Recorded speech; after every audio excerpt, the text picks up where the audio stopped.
Yeah,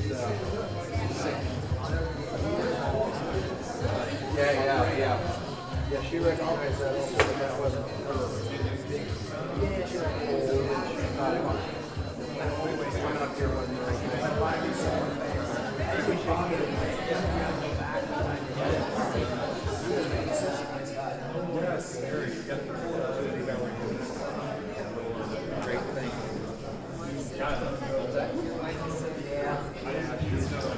Good afternoon and welcome to semi-finals day here at the 2025 Cincinnati Gaynor Cup, hosted at the Cincinnati Country Club. We have 4 great players left to see who's competing for the final. 3 of our top 4 seeds, and we're going to get them straight onto the court. So without further ado, we're going to bring in Jasmine Hutton. She is the world number 20. Last night she upset who did she beat last night? She beat Fayrouz Abakir, the number 4 seed in the quarterfinals 3-1. First round she beat Maria Stefan from France. She has our number 8 seed, so please welcome from England, Jasmine Hutton. And Jasmine's opponent is American Amanda Sobhy. She's world ranked number 9, 20 PSA total titles to her name. Last night she beat Salma Hani 3-love. So please welcome our 2020 Cincinnati Gaynor Cup champion from the USA, Amanda Sobhy.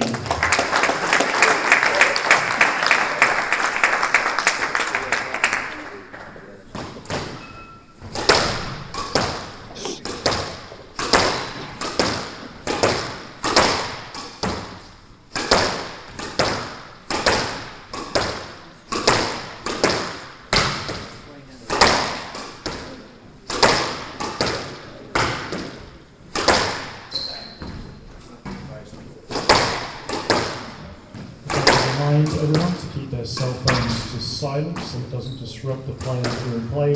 Players like to hear a lot of noise between hits, but not during the rallies.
Welcome to the Cincinnati Gaynor Cup 2025. We're down to semi-finals day here in America. We've got some home interest in the form of Amanda Sobhy, the number 2 seed.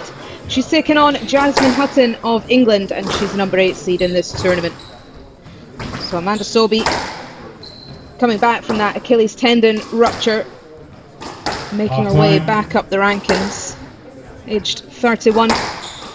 Current ranking is 17, but it's been as high as 3. She's been in 31 finals. Can she make it number 32? Jasmine Hutton, who seems to be in incredible form at the minute. Currently at her highest world ranking of 18. 8 titles from 11 finals. Also looking to book her place into her 12th final here. Had an awesome run in New York just a couple of weeks ago at the Tournament of Champions, reaching her first quarter-final event at platinum level, losing out to Hania El Hamami, the eventual winner. So showing some really good form here coming into this semi-final. I'm Lisa Aitken, and joining me the commentary today for the semi-finals is Chris Gordon from America. Good afternoon, Chris. Good evening, good afternoon, Lisa.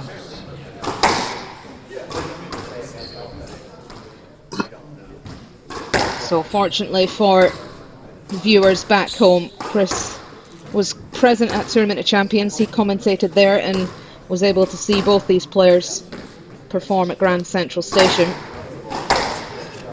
was. And Absolutely, Lisa. particularly impressed, weren't you, with Jasmine Hutton? Absolutely. Well, it was a big week in Grand Central Terminal in New York for Jasmine Hutton. She reached the quarterfinals, losing out to Haniel Hamami 3-love, but would have gained quite a tremendous amount of experience, especially after the massive round 2 win against compatriot Georgina Kennedy, where she came through in just under an hour in 5 games. She also saw France's Melissa Alves 3-love in the first round, which is another very credible result. She certainly will be up against the favorite here, the home favorite, Amanda Sobhy, which certainly is a tough ask, especially considering Sobhy was in good form as well back in New York. She took out Malaysia's Sivasangari Subramaniam in 5 games before eventually losing to the finalist Noran Gohar. But I must say, Lisa, this does have potential to be quite an interesting matchup. Both these players with quite a lot of familiarity, as both of them are based at good portions of the year at the Kinetic Racket Club down in Florida. Yeah, both players working under the tutelage of Wael El Hindi, an Egyptian, an incredible player in his time, has got a fantastic setup down in Florida. So the number 2 seed Amanda Sobhy from America taking on Jasmine Hutton, the number 8 seed of England, in the first semi-final here in Cincinnati. Cincinnati Gaynor Cup 2025 semi-final match. Jasmine Hutton of England to serve, Amanda Sobhy of the United States to receive. Best of 5 games, love all.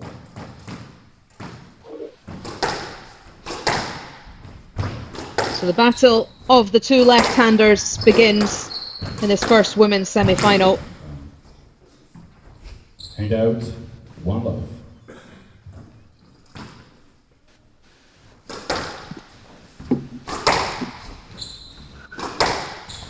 Well, I must say, Lisa, I do think Amanda Sobhy is going to want to put some points up on the board pretty quickly here. Send the message to Jasmine Hutton that she's in good form and that she's certainly not going to back down on her home territory here in the U.S.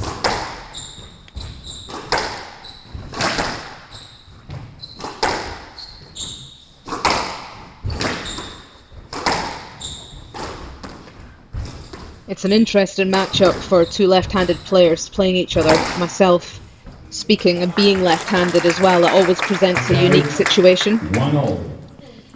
We don't often come across another left-hander players, and just looking back at the results of Hutton and Amanda Sobhy, they haven't come across a left-hander since, well, I can't see as far back as 2023, so it's a unique situation. There's different patterns of play. There'll obviously be the traditional backhand target likely for both players, and then look to, once either opponent has that person pinned into the back or up high on the backhand, it's looking to utilise the rest of the space in the court, which typically would be the front left. So that front left, back right diagonal is something I'm interested to see if either opponent is going to try and execute that. Hand out, 2-all.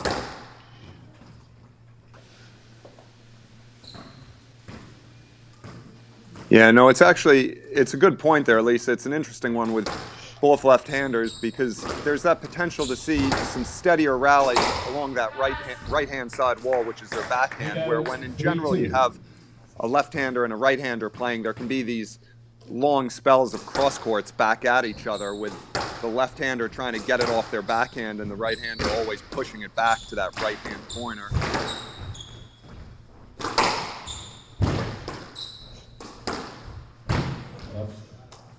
It's a lovely finish from Amanda Sobhy on the forehand side.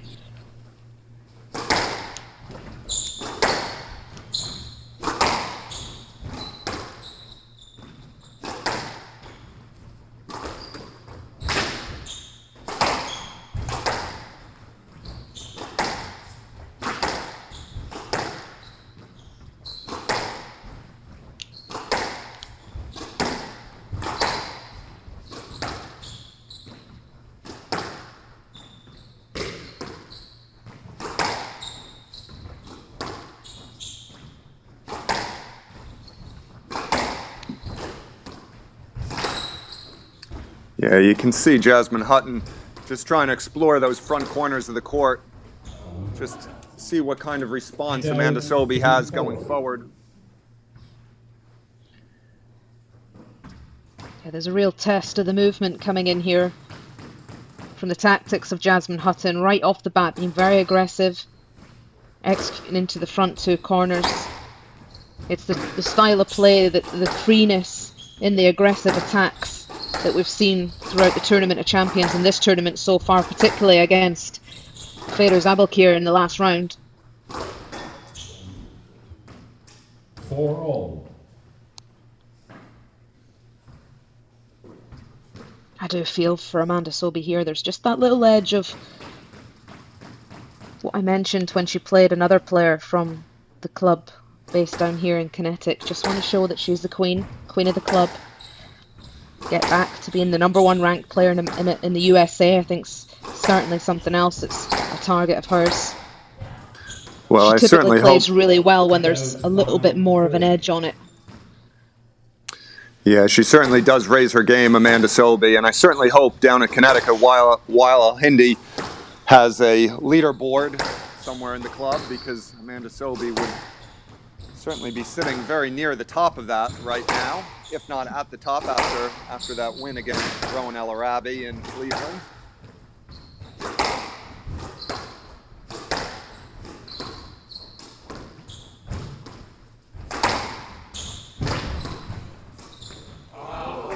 Yeah, it's accurate. Yeah, it was a good rally, well worked from Sobhy.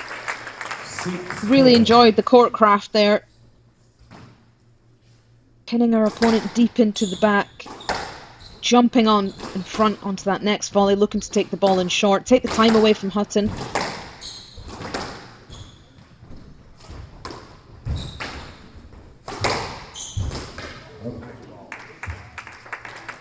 And out 5-6.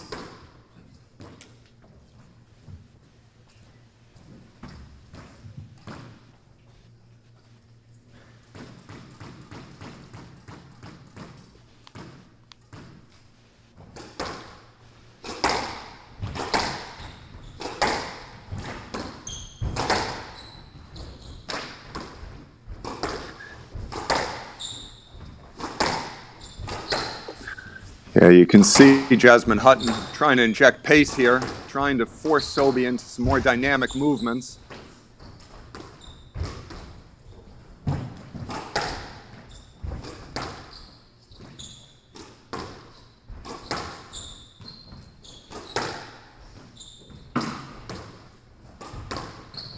Yeah, it's accurate there from the English woman. Good finish. She was way up the court. 6-all. Very, very well composed, Jasmine Hutton. For me, that's an area of her game that's improved massively. I think even 6 months, a year ago, we would have seen her really quite panic in those opportunities it presents. Her body language was calm, she was composed, and then she's had endless practice of putting that straight drop in.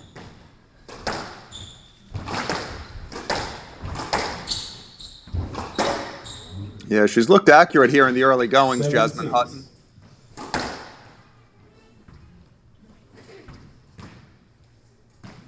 When Sobhy's strung good points together, Hutton hasn't panicked.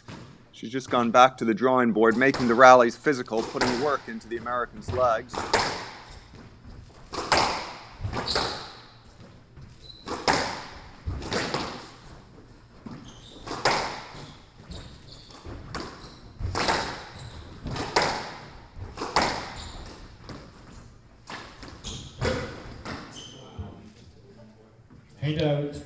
Just not able to get underneath that one, Hutton. But so far, very impressive from the English women. Just doing a good enough job to make this very awkward for Sobhy. Using the angles, a little bit of holds, and then injecting that pace, as you said, Chris, when she needs to.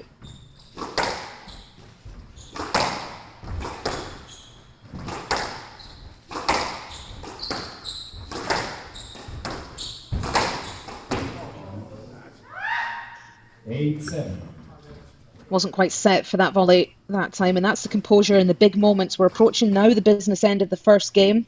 It's imperative that Hutton can keep calm and make the most of those opportunities. That's 2 quick errors in a row. Could prove costly as Sobhy has a 2-point advantage here business end of the first game. Absolutely, and it's these big points, Lisa, where the experience of Sobhy really starts to come through.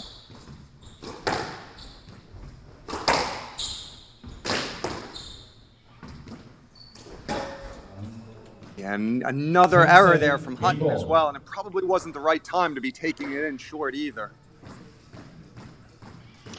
So 3 game balls for the American, and number 2 seed here to take this opening game.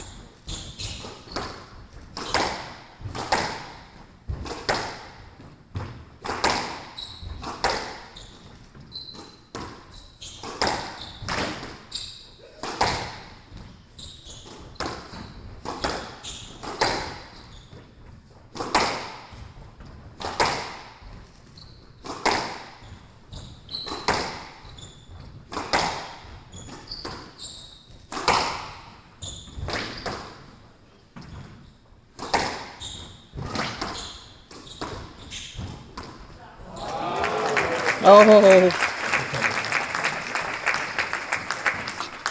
Hit out 8-10, game ball.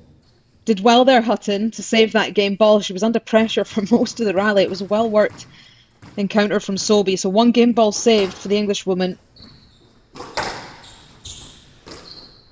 9-10, game ball.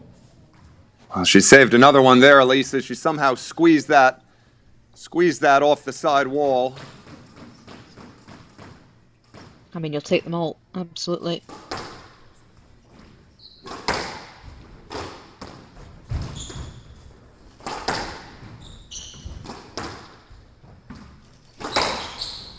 Just that.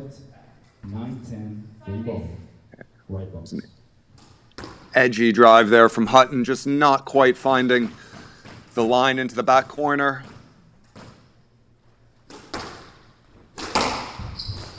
Oh, it's accurate there from Sobhy. Big finish. Yeah, a really interesting opening game between these two. Looked like a bright start from Hutton. Certainly had a position where she really could have taken that first game and made life very uncomfortable for Sobhy. But 3 costly errors in the business end, in 11 minutes. Amanda Sobhy, the number 2 seeds, in charge with a 1 game to love lead.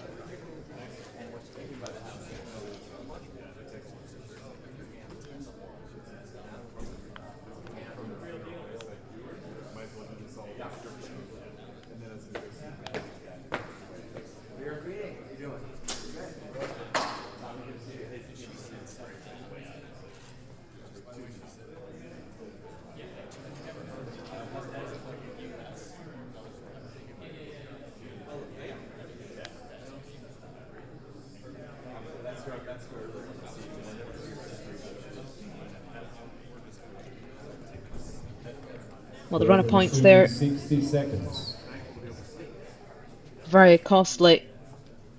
That 7-all moment for Jasmine Hutton, and as you said, Chris, about the experience of the higher ranked Amanda Sobhy just kicking in at that point, but it was 3 errors, really. Sobhy didn't actually have to do too much other than be patient, stick to the game plan, and keep her composure. No, absolutely. There were moments in there where you got the feeling that Jasmine Hutton was really coming back strong at Amanda Sobhy. She was using her athleticism to up the speed, but Sobhy just so experienced and so calm on the ball. Anytime she had space around the middle, she was just so lethal in her finishing.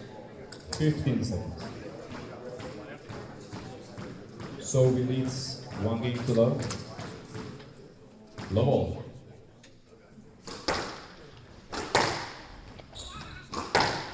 So the second game underway. Amanda Sobhy with the 1 game to love advantage.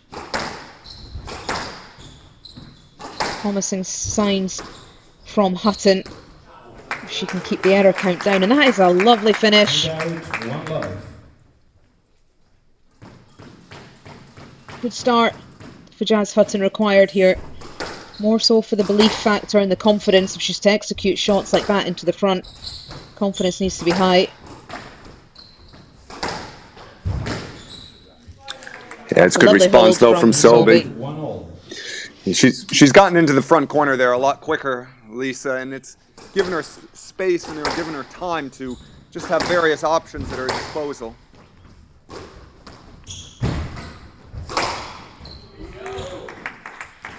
2-1. I really do feel when Sobhy's getting into those front corners quickly, it just makes her so much more dangerous.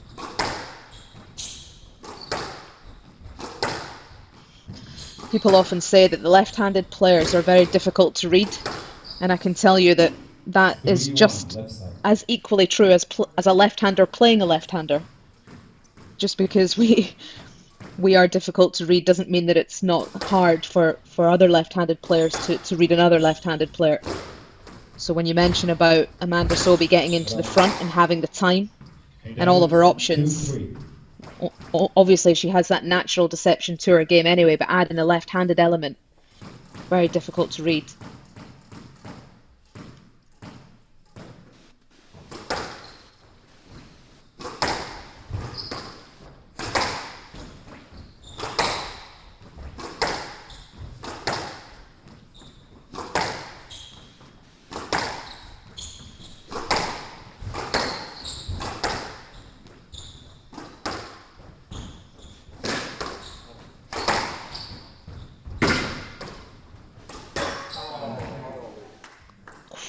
Well, she's just clipped the tin there, Jasmine Hutton, but it was a good rally. She had Amanda Sobhy just stuck behind her for a good portion of it.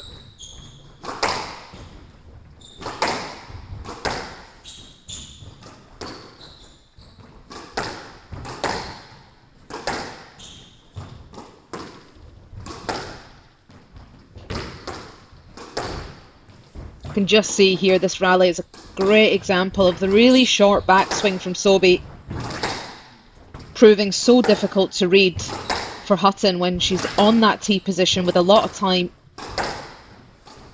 It's always just set right in front of her, and then it's all about the follow through and what she does with it. Managed to turn it around there, Hutton. 3-4.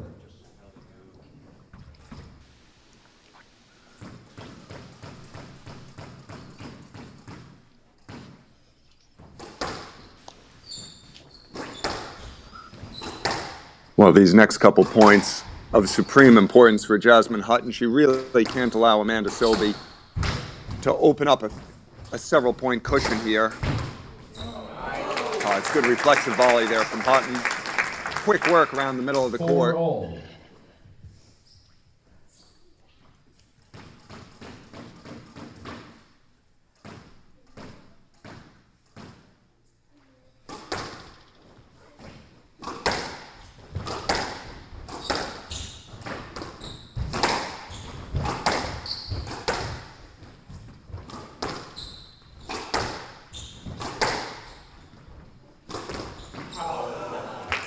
Oh, did not read that one at all.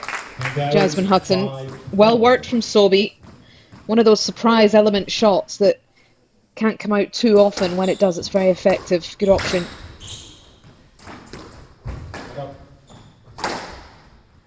Hand out. 5. Sorry? Do you mind if I read how much you is? If you do it quickly, it's okay. Okay.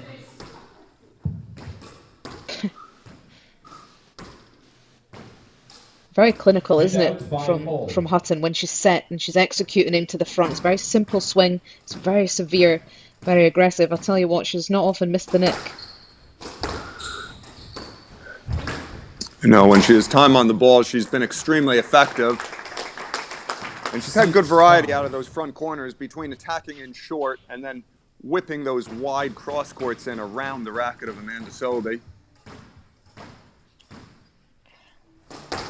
So similar pattern here in terms of the scoreline in the first game.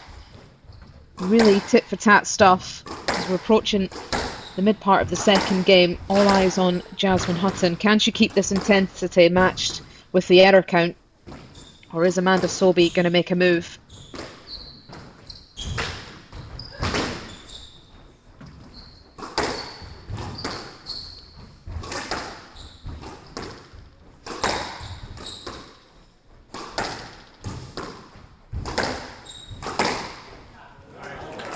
Tell you what, Making the most of getting onto the ball as early as she could there, Hutton. Stretching out for the volleys, not letting the ball bounce, taking as much time as she can away from Sobhy.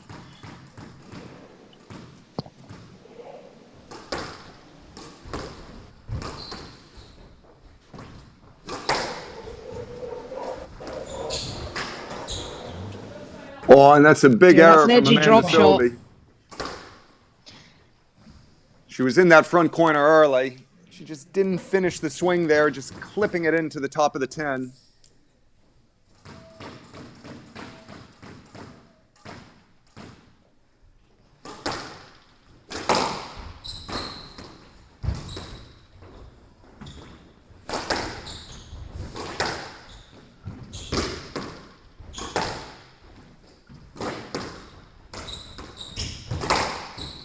I must say, I think the big difference here in the second game for Jasmine Hutton has been the quality of her whip hitting. She's just gotten the ball into the side walls more consistently, hasn't allowed Sobhy to be as productive on the volley around the middle.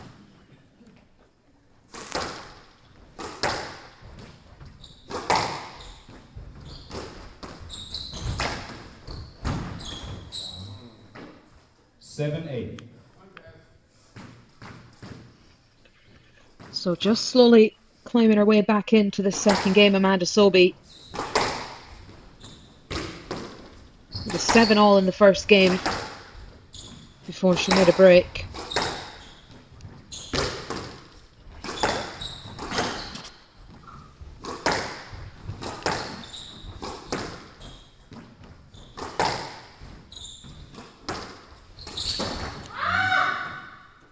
Eight all. Yeah, and the racket just going off the head there in sheer frustration from Hutton. It's another lead, Chris, squandered as we approach the business end. 8 all. Yet another example of the mental strength of Amanda Sobhy, just responding ever so well on the big points.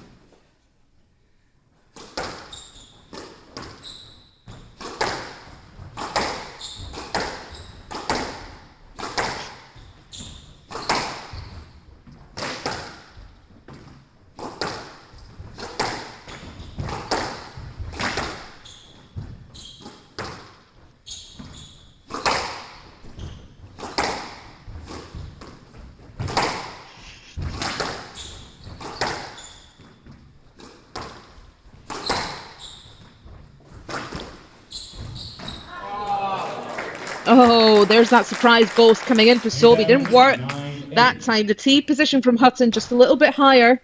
Managed to dink the ball into the front left, into the space. So back ahead and just 1 point away from a game ball position.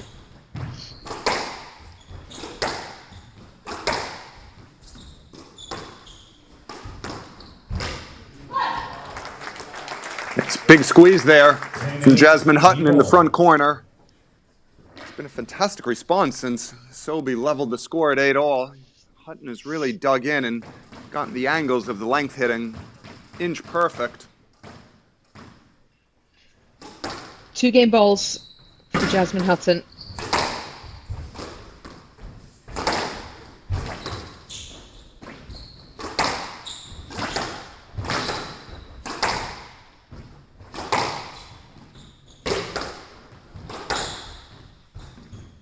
That's a lovely hold. She sold the movement there of Sobhy. Oh. No, but the ball was not tight enough, so she could have actually volleyed that ball. I would love to have seen this one go to a video review, Chris.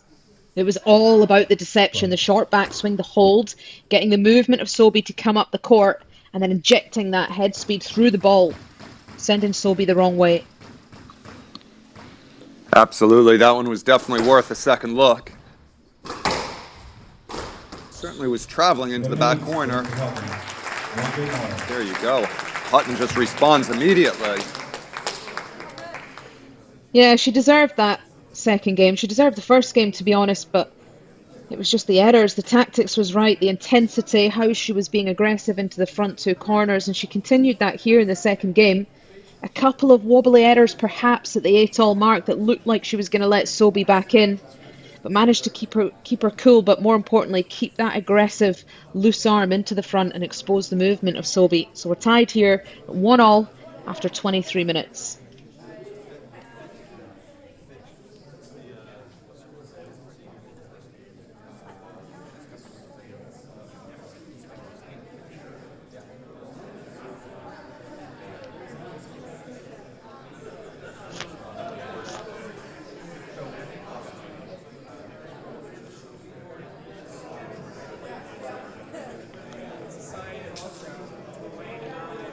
Play will resume in 60 seconds.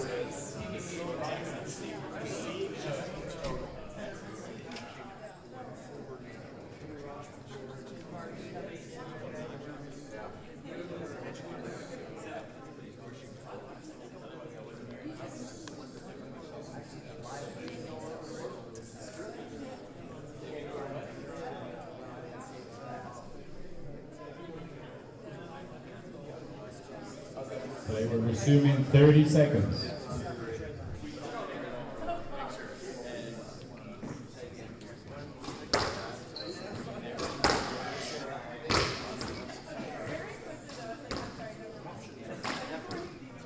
Fifteen seconds.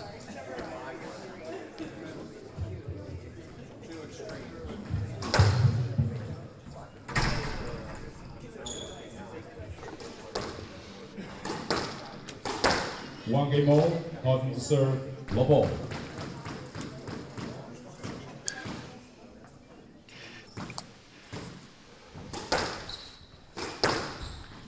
So the third game underway. We're tied here at 1-1. It's first women's semi-final.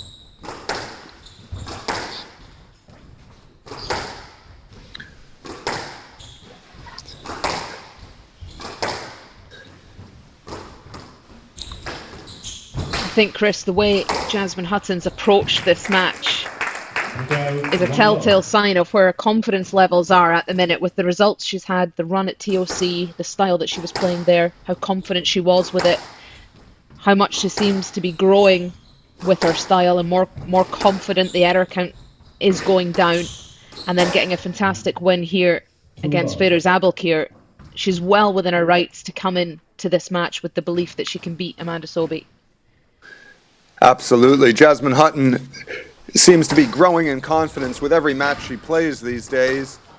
The hitting has been very accurate, and for me, the thing that's most impressive is really the winners to error ratio. It's been pretty positive.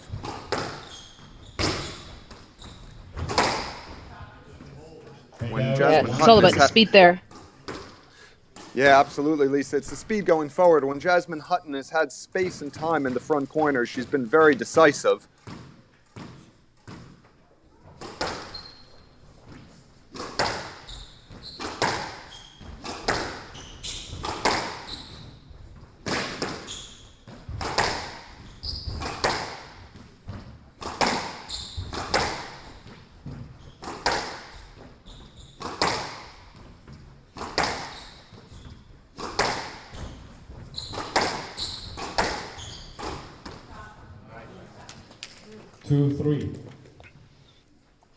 It's a good response there from Hutton, though, and it's all generated by the quality of her movement. The movement's so sharp off the tee, so dynamic.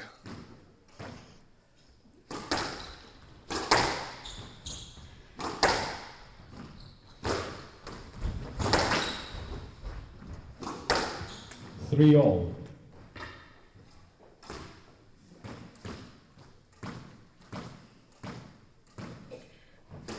That speed where Sobhy's struggling at the minute to deal with the play from Hutton. That's one way to negate the speed, is to just be incredibly accurate, get the ball dying, get the ball back into difficult areas in the back of the court for Hutton, get her stuck behind so that Sobhy can get that tee position, use that short backswing so that she can be deceptive. That's the only way she's going to be able to turn this around and take Hutton's speed away from her.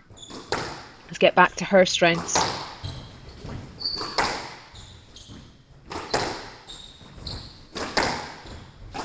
Sobhy at the minute just not getting enough time on the ball as she would like.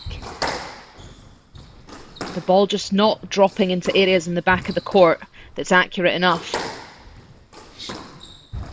just see there, Hutton able to execute on that forehand side. The length quality from Sobhy, stopping in the service box area, making life very easy for Hutton.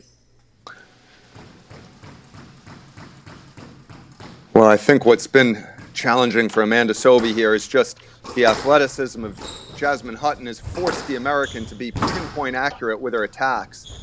Anything that sits up a little bit above the height of the tin or is slightly loose, Hutton is punishing with her dynamic movement. 5-4.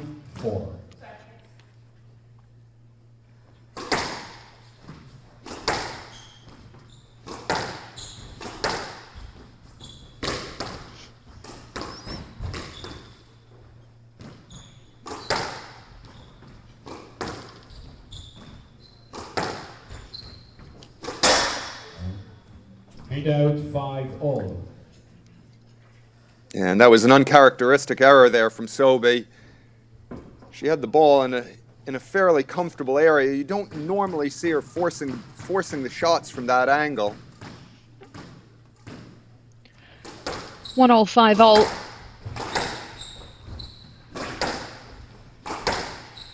Well, as our fellow co-commentator Paul Johnson likes to say, Lisa, there's absolutely nothing in this one.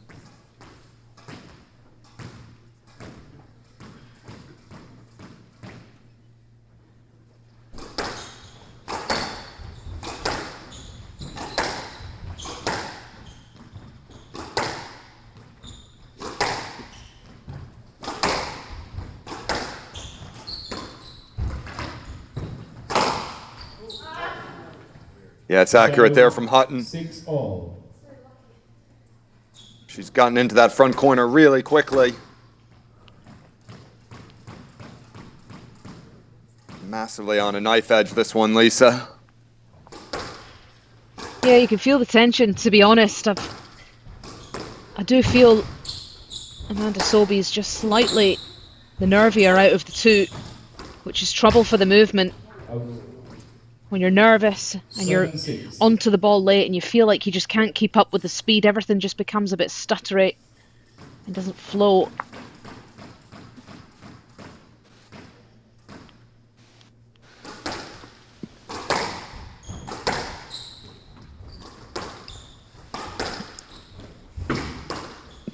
Out. 8-6.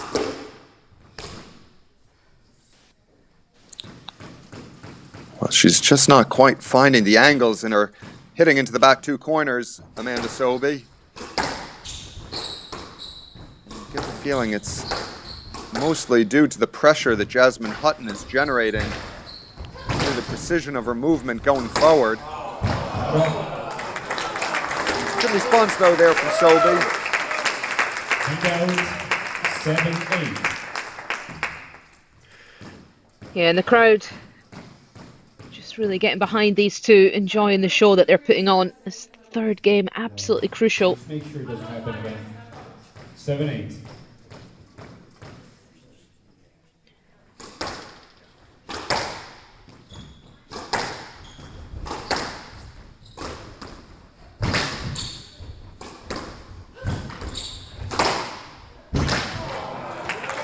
Yeah, that's brilliant. Really stretching out Hutton. Every single corner of the court being utilised there from Sobhy. That's the sort of area she needs to hit. It needs to be extreme to test the movement of Hutton. Get her running through the ball double-footed and then hit the ball into the opposite diagonal space.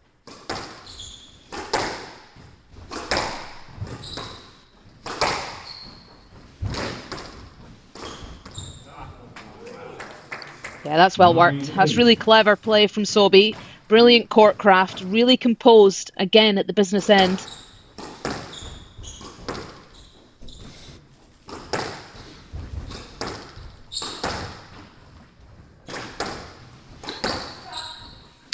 Yes, sir. 9-8.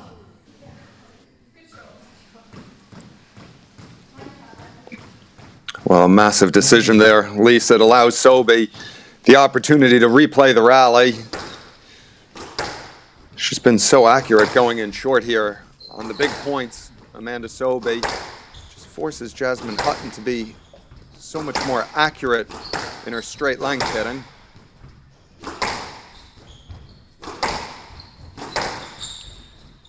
This is, as you said, Chris, just where the experience comes in. Hutton, you can see in her squash and in her movement, definitely deserves to be in matches like this. But it's those points that you can tell Amanda Sobhy's been here a million times in her career before. And the chances and the position that Hutton finds herself in here is very, very new. And the errors come in, the decision making gets a little hesitant. Amanda Sobhy just cracking on now. 2 game balls to take a very important third game.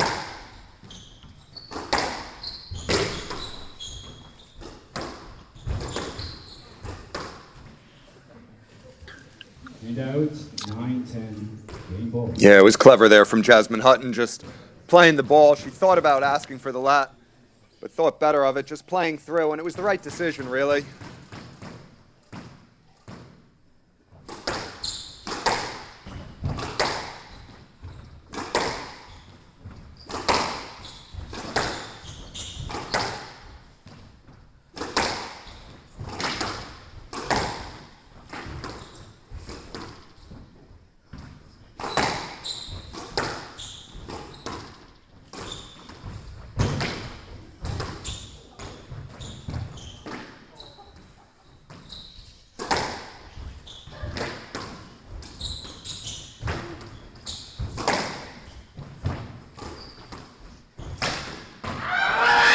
Oh, that was an excellent rally. Absolutely fantastic squash from Sobhy. The composure, the clearness in the head about which area of the court she wanted to execute. She really had Jasmine Hutton on the ropes from a movement point of view. 35 minutes. Amanda Sobhy, the number 2 seed, has a 2-1 lead in this first women's semi-final.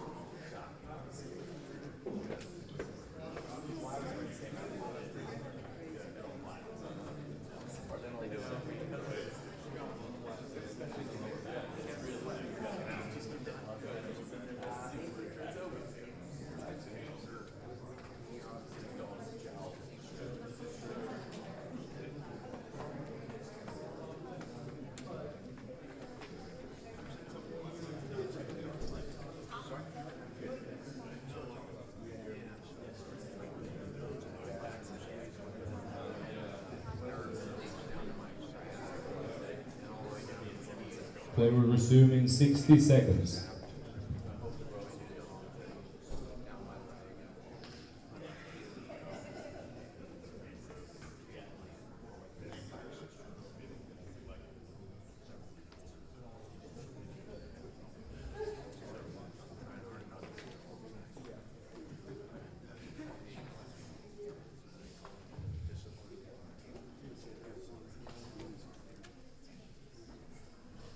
Play will resume in 30 seconds.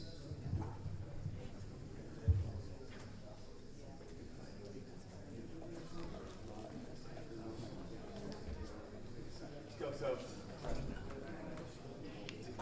15 seconds.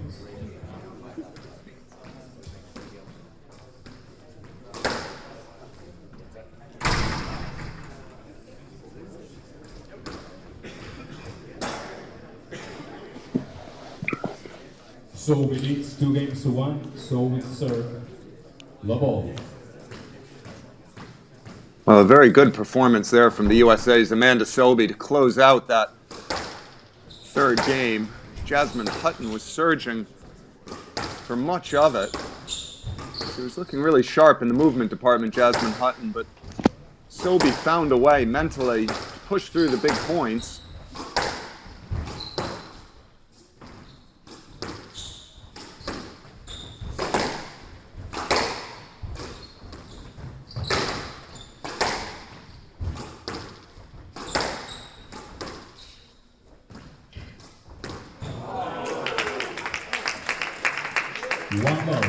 Yeah, very accurate there from Sobhy. Just carving the ball into that front corner off the glass back. Yeah, it was very casual from Sobhy. It was so casual I couldn't even tell if it was up or down. It This is where she's the most dangerous. Back in front with a short swing. 2-love.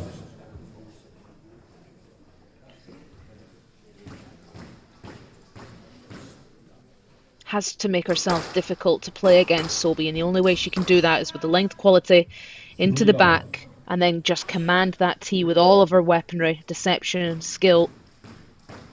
As soon as the length drops, she entertains that physical battle with Hutton.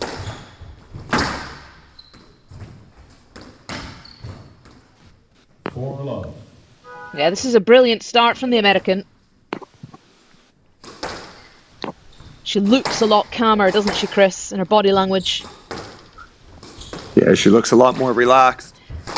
She will have settled down very nicely there after taking that third game. Yes, sir. 4-love. Did you see the shot? Yeah, I don't see the amount of contact you're saying. Let's play that. 4. I'm just not sure how much. So let's play that. 4-love. Okay.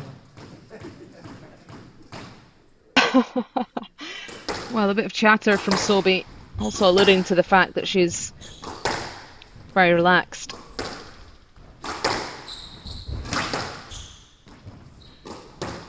Never one to shy away from saying what she really thinks. Yeah, it's inch perfect there, Lisa. Sobhy starting to put on a masterclass of attacking the front corners.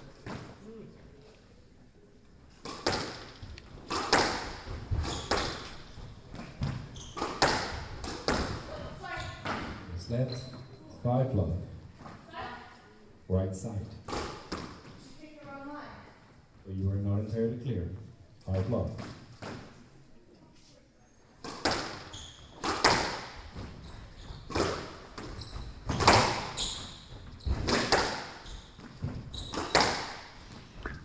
This is that area. There needs to be a big response from Jasmine Hutton. If not, it's going to be lights out. Just needs to find a way to keep the ball in play a little bit longer in the rallies.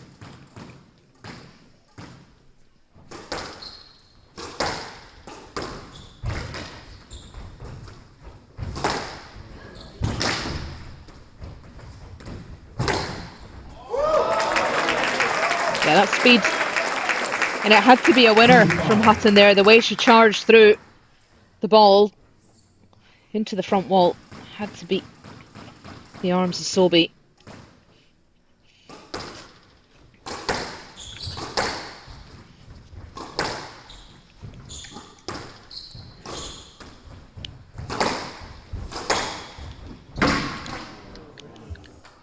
And out 6-2.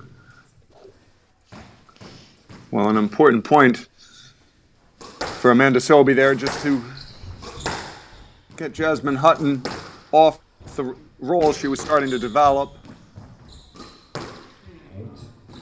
Gets the Englishwoman back on the back foot. Fully in control now, Sobhy.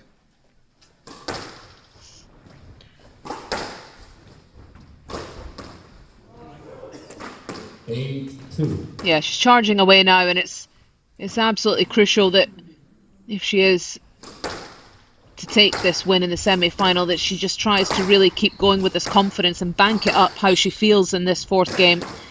The style that she's playing, how confident she is with her shots, and also in terms of duration as well. Get off court, try and keep that match duration down and be as fresh as she can.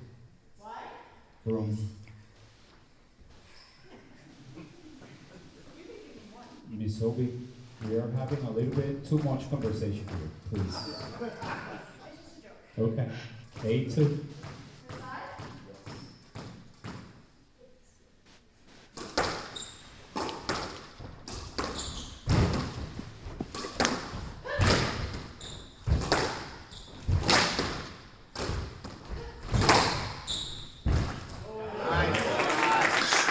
Again, good win from Hutton.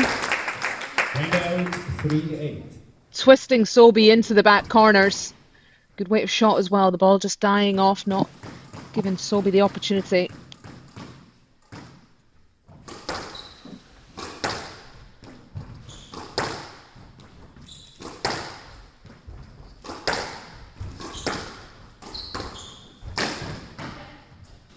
Yeah, it's inch perfect there from Sobhy. It's actually quite a challenging shot, that one, going from the back corner into the front corner and getting low to control it along the side wall, but she made that look really simple. She's also able to get those balls back that are going into the front from Hutton a lot easier because she's actually in front. Hutton's having to shoot from behind the tee position of Sobhy a lot higher, and she's able to get right onto it. Oh, it's an awkward angle. It's a very, very awkward angle for Hutton. So 7 match balls for Southpaw Sobhy to book a place in the final.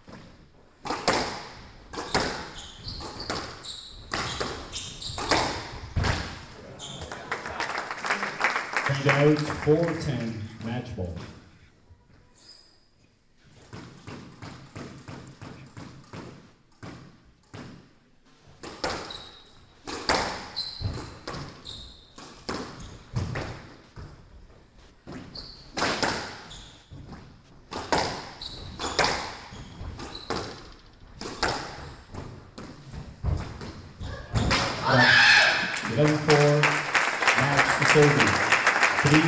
Yeah, it's a big win for Amanda Sobhy. There was times there where you have to say she looks a little bit on the ropes. Jasmine Hutton really testing the physicality of the American, trying to inject her speed onto the ball as much as she could.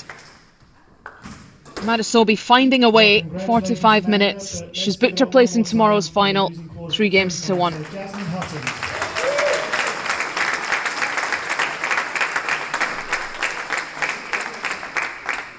So mental strength, obviously key thing. You won the first and the third 11-9. Key at the end of the games, you look really mentally tough there.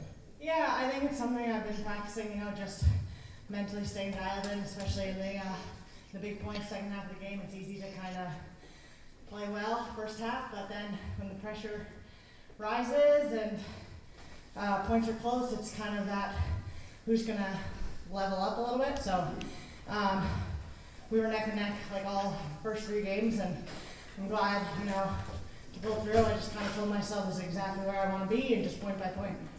Yeah, and then you got off to a flying start in the fourth. You've got that old maybe confidence, maybe momentum's going your way a little bit. So was it key to get a quick start in the fourth? Yeah, I think I'm kind of relaxed. I slowed the pace down a little bit. I stopped trying to play her game and run and hit and try and beat her physically. I knew the ball was super bouncy, but I wasn't really placing the ball as well as I would like, and she punished me for it. And then the fourth game, I sort of just was like, let's kind of chill out a little bit and slow it down and play accurate squash, and not everything needs to be hard all the time. Just pin it in the corners, and thankfully it worked out. So our ref Daniel up there, he gave you a little slap on the wrist for talking too much. That must be really hard for you to not talk too much. Yeah, Daniel, take everything I say with a grain of salt. I like to joke around. No, I know the refs have a very difficult job. Hopefully we're more the easier matches, but I think it's a thankless job.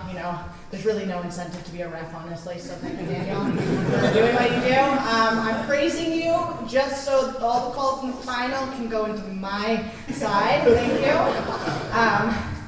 But yeah, it's a tough job, and obviously, this is our livelihood, this is our job. We get emotional at times, so in crucial points, there's moments of kind of emotional outbursts. I like to use it in a joking way a little bit, but it's definitely a difficult situation to be in.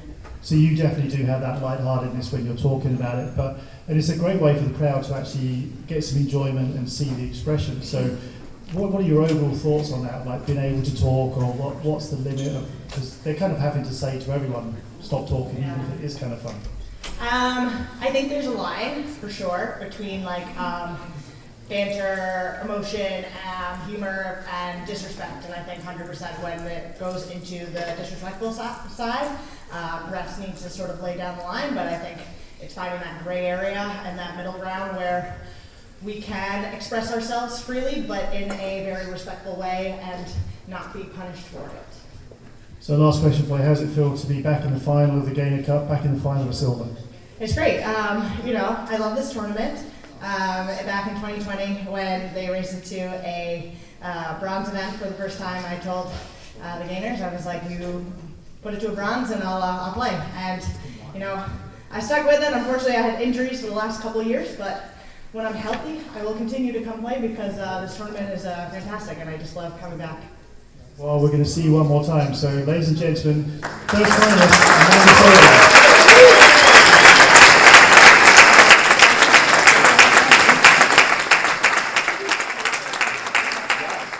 So we have 5 minutes just to get a quick drink. So if you'd like to get a refreshment, and then if you could get a refreshment. So the then first please semi-final hurry back to your seats.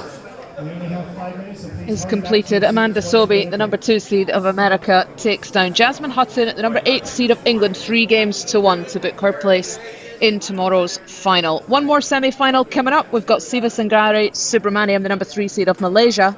She takes on the number 1 seed, Olivia Weaver from America. That's coming up in around 4 minutes' time.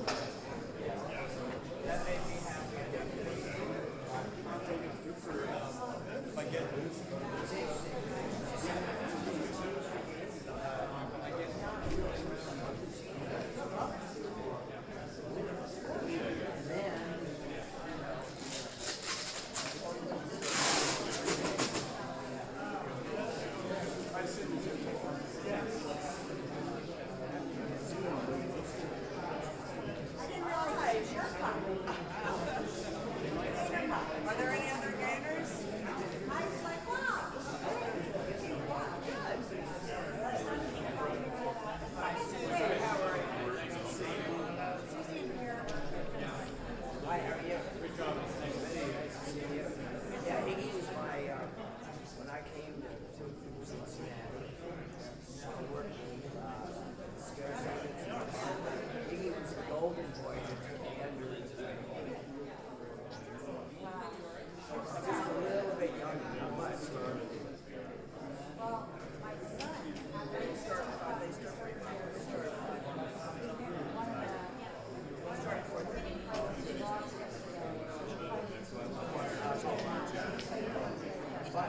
He's up there watching.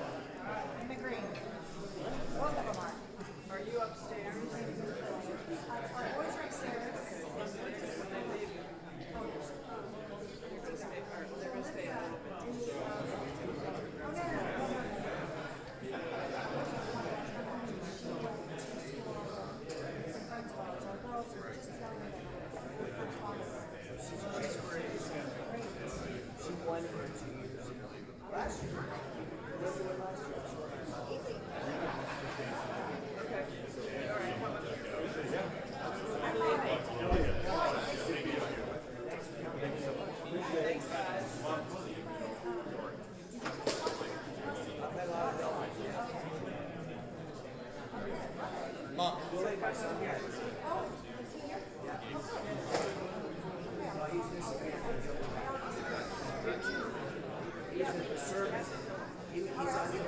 Dead. Rich. And he told your mother, I think you would like the red cup. I told my mom, I said, if you haven't changed. Dead. You're going to be speaking in my service. So my mom was at home. You guys came over because she needed to borrow some money to go to France because my dad was going to carry cash. So here came over, my dad carried cash. She showed up, my mom said, I've never met her. And she showed up and I said, my jaw dropped. She was just so beautiful. And I thought, this beautiful person at my door. I said, yeah, keep it coming. Keep it coming. John, that was pretty good.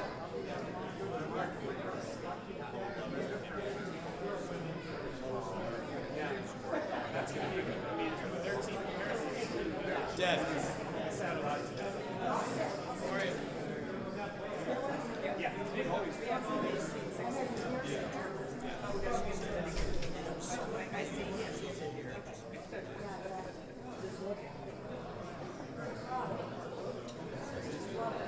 Okay, if we could start making our way back to the seats, please. Yeah, I mean, I'll watch a little bit of it. It's just going on at the same time as the finals here. So. can start making your way back to the seats.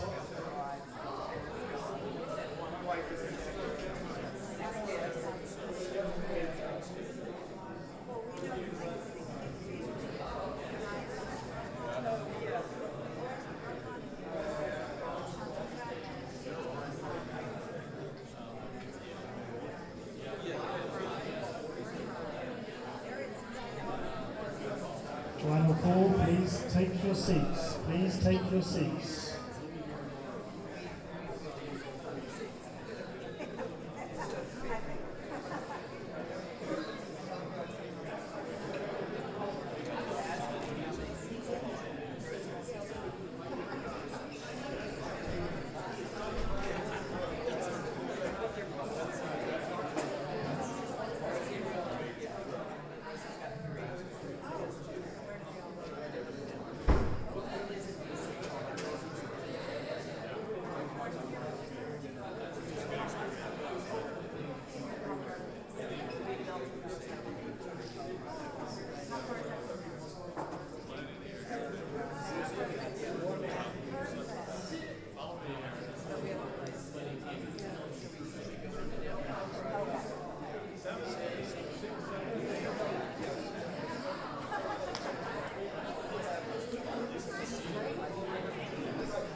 Welcome to the 2025 Cincinnati Gaynor Cup here at the Cincinnati Country Club.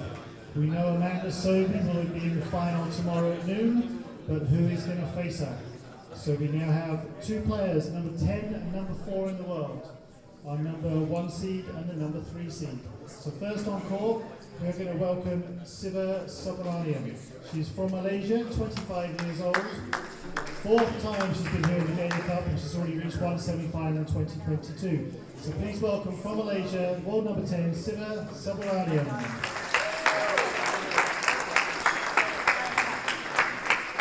And our next player doesn't need much introduction. She is our defending champion from the USA. World number 4, 29 years old. Last night she beat Rachel Arnold in the quarterfinals. So please welcome world number 4 from the USA, defending champion, Olivia Weaver.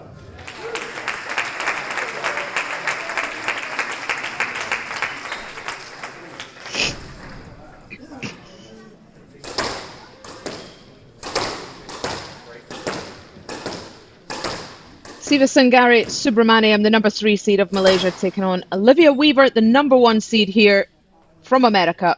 It's the second semi-final of the Cincinnati Gaynor Cup 2025.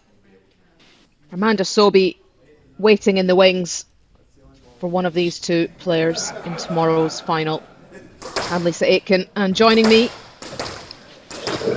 this afternoon is Chris Gordon. Good afternoon, Chris. Good afternoon, Lisa.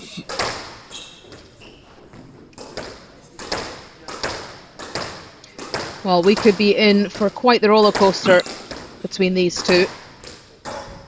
The number 3 seed and the number 1 seed meeting in what was predicted to be the semi-final.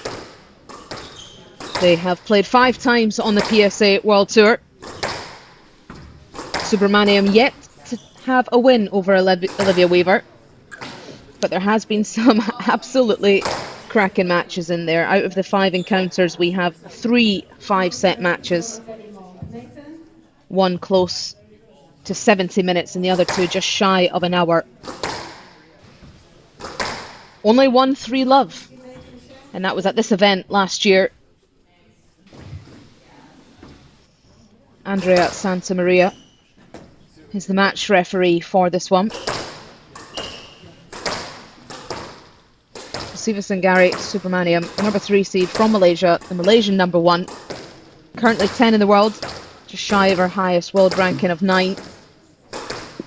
in her prime years as a professional squash player at 26 years of age. 14 titles from 19 finals.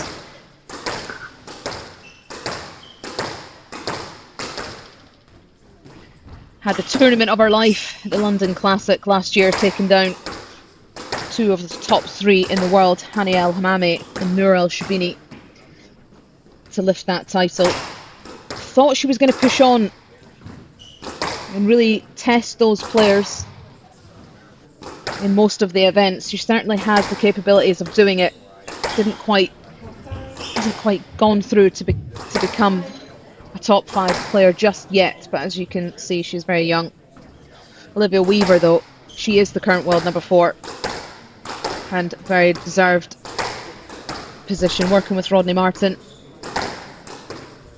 doing some incredible work together. It's been fascinating to follow her journey and see the changes and the progress made event to event, never mind season to season. She really is one to beat, one to knock off that number 4 spot. And it doesn't stop there for Olivia Weaver. She's got the capabilities to push up those rankings. Could she be a world number 1, Chris? Absolutely. Well, Olivia Weaver has now really cemented herself at that number 4 position in the world, and the next task at hand is making inroads into that big 3 of Nour El Shabini, Nouran Gohar, and Hani El Hammami. She certainly made a very strong case for herself in the semifinals of the Tournament of Champions just several weeks ago here in New York, where she had a monstrous 4-game battle with Nouran Gohar. There were moments in there that things looked pretty dire for Gohar. Weaver was looking very confident and very sharp. These slightly smaller silver and gold events here in the States have been a very happy hunting ground for her recently. She obviously taking the title back in Silicon Valley in October.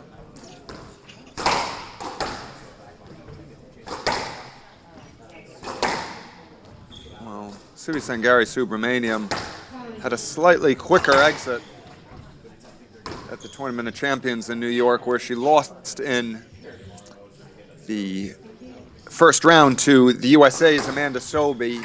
A very entertaining 5 games.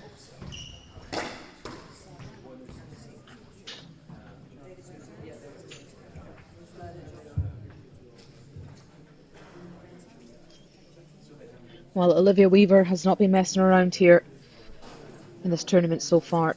Took down Mena Hamid 3 games to love in 26 minutes, but there was 2 bagels in there. 11-love, 11-love. And then 23 minutes in the quarter-final against Rachel Arnold.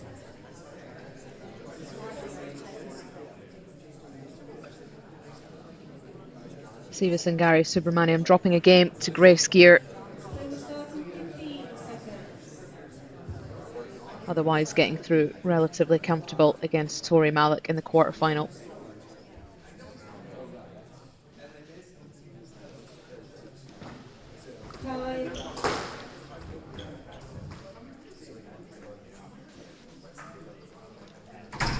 Cincinnati, 2025 semi-final match.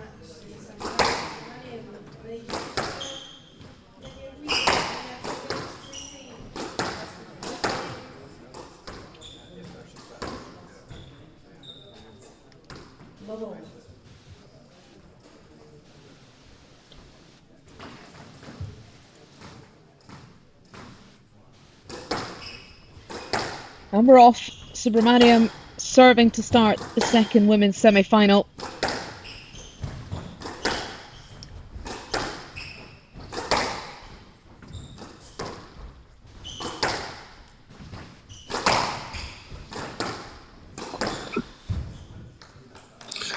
I must say, Lisa, I do feel a good start here for Subramaniam. Absolutely critical with the way that Weaver's been ripping through her opponents here in Cincinnati.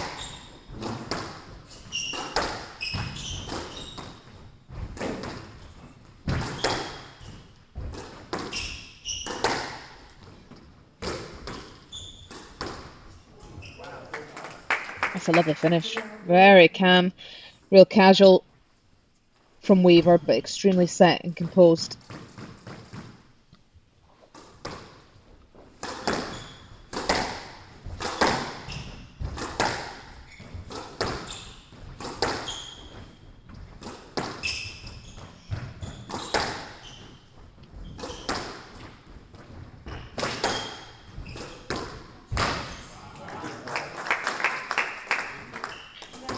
There's 2 attacks into that front left area from Subramaniam, one on the volley drop, and that shot that she likes to play that looks like it could be anything, and it's almost just a really softly hit kill.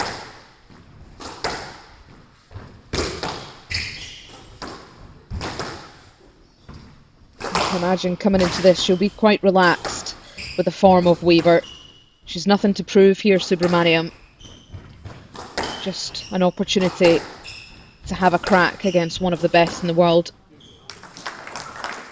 Hasn't read that at all, Weaver. That'll be clocked by Subramaniam. That shot into that backhand front left area.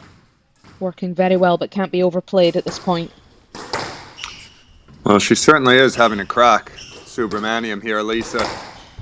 Very aggressive, taking the ball into those front corners. She's wasting no time in exploring the movement forward of Olivia Weaver.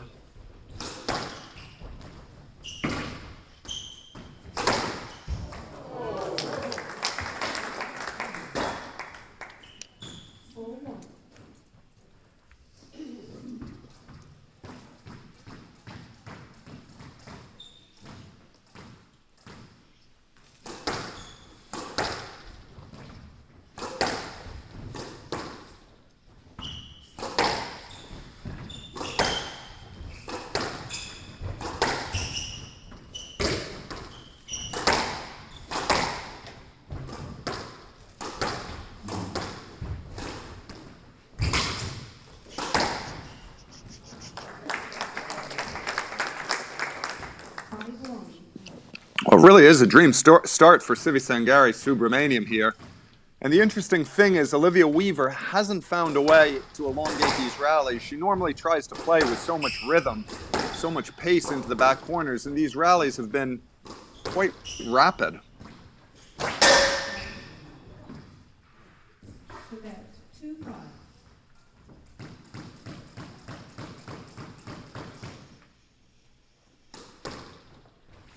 Good point there for Weaver.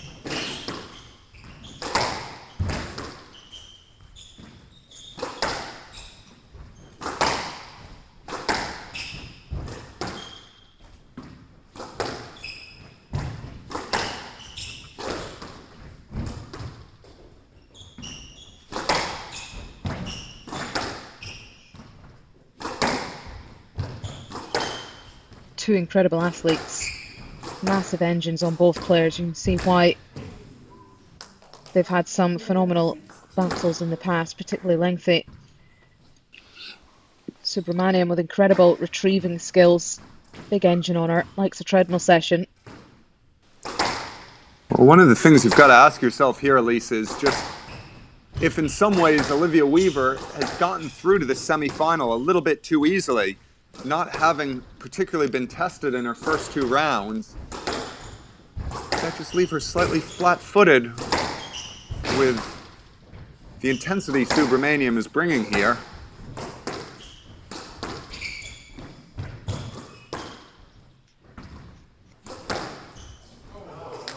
Yeah, she's doing wonders with that backhand, Subramaniam. Always very calm and relaxed. The swing so fluid and full. That is really deceptive, showing a number of options from that area in the court now. Hitting it as late as she possibly can.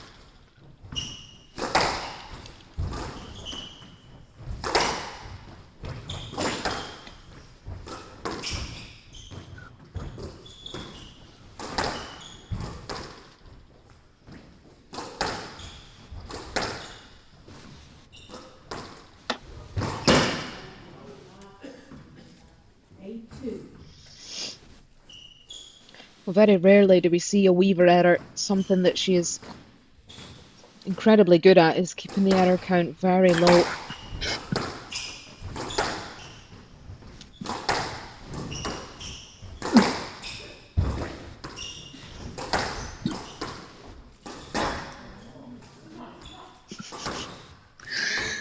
Yeah, she's just misjudged the angle there, Subramaniam, but the shot was on. Plenty of space to attack in that front corner.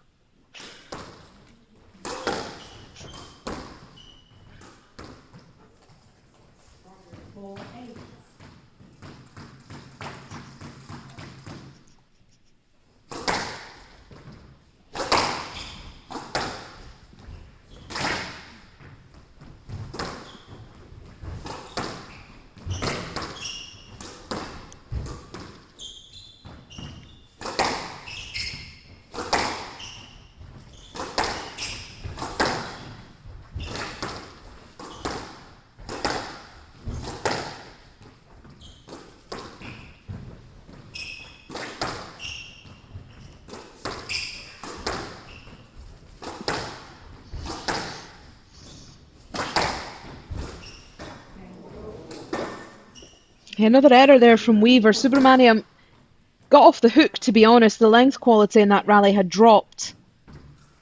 The ball just coming right in the mid-court area, just one step away for Weaver.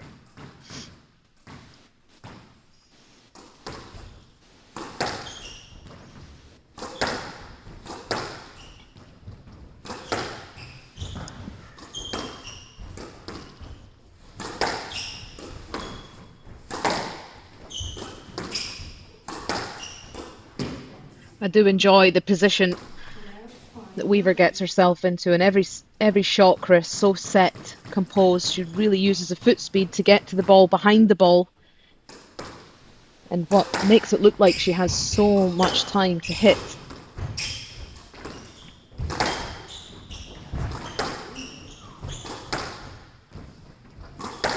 Yeah, she's starting to dig in here, Weaver. It's a clever tactic as well, going up the middle, trying to take the volley away from Subramaniam.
Well, the stroke being awarded for Subramaniam for a much needed point.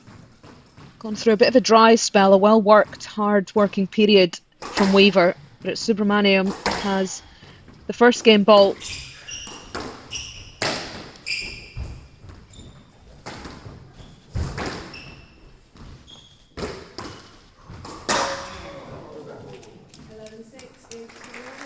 Well, it's 3 errors in that opening game from Weaver, and sometimes we have to go the full match to see the error count that high from the American. That's just the standards that she holds. Positive start for the Malaysian. Particular area of the court, that backhand side, showing options. 3 or 4 winners coming in that area from her. So the number 3 seed currently leading the number 1 seed 1 game to love in 11 minutes.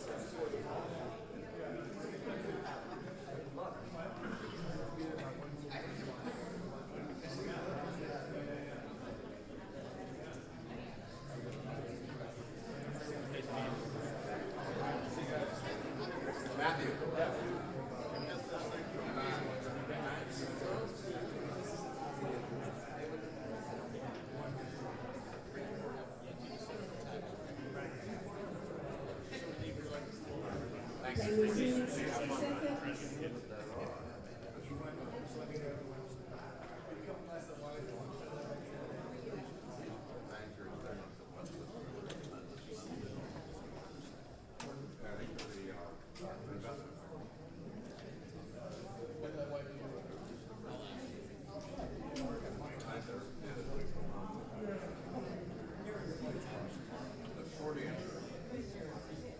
Play resume in 30 seconds.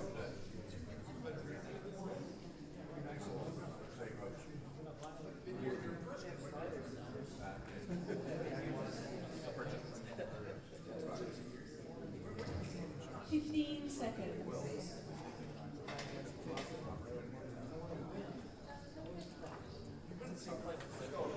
On court, please.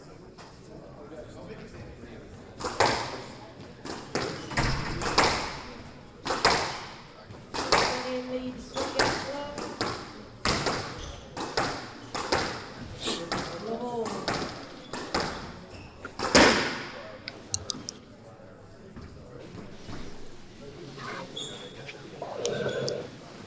So Subramaniam with the lead against the number 1 seed.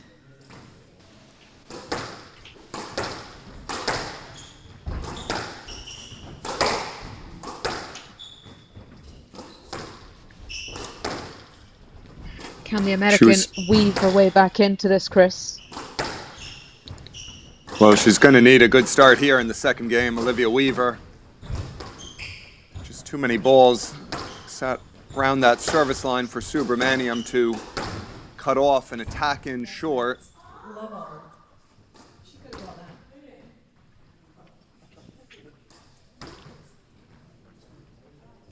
Love I all. think we're going to see an increased urgency in the hitting from the American. She's going to be trying to get that ball into the back corners a little bit crisper, making Subramaniam move ever so slightly quicker off the tee.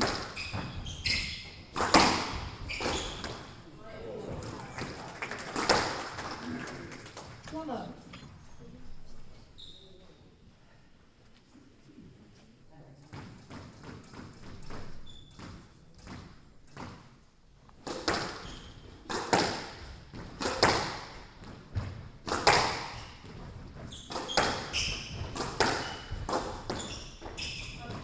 Yes, thanks. One up. The ball's very high. Left side, one up.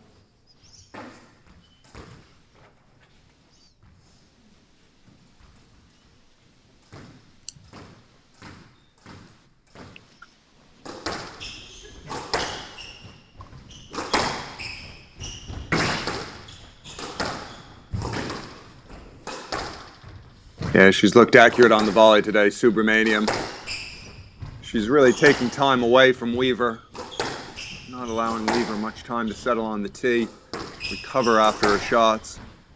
And out, one up.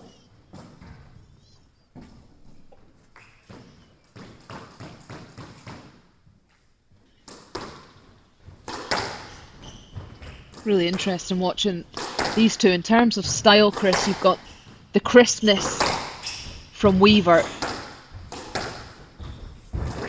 and then the loopiness from Subramaniam in the swing.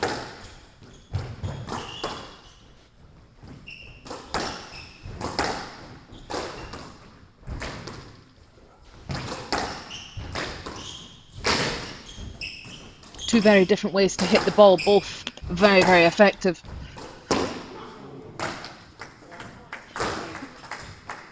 Left side, 2-1.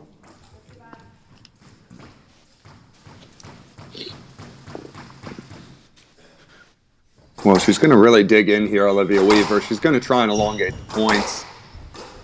Just make things a bit harder physically on Subramaniam. Start asking some questions of the fitness of the Malaysian.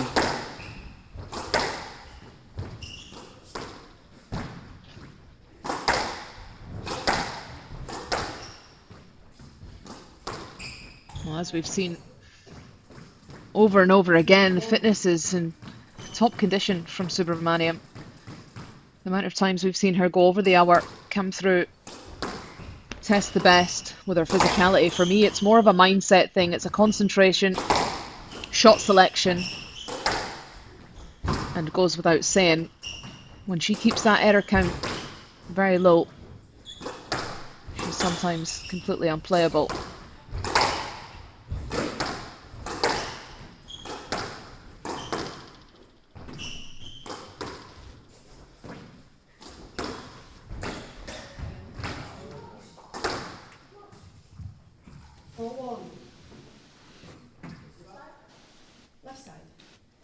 Well, this is Strong the start from response. the American. It certainly is, Lisa. This is the response she was looking for.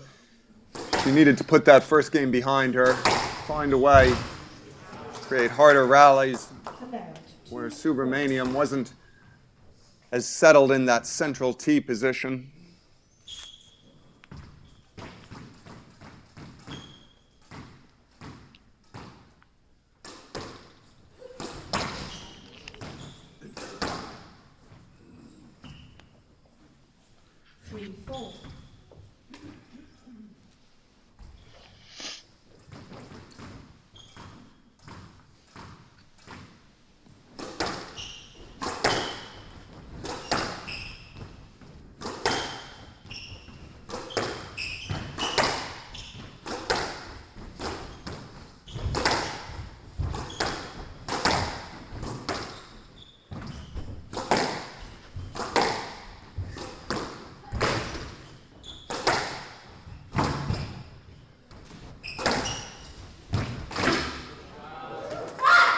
Yeah, it's Yeah, it's brilliant good. from Subramaniam. It's a great squeeze from the Malaysian in that back corner. She's really elongated the court. That really all came from that backhand kill in the front left. The pressure was created by putting the movement to the test of Weaver.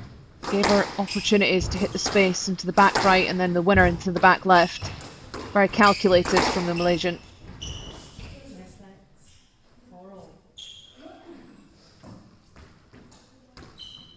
Just seems a little bit unsettled here, Weaver.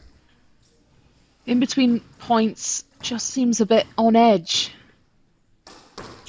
Yeah, she certainly doesn't look as relaxed as she did at the Tournament of Champions.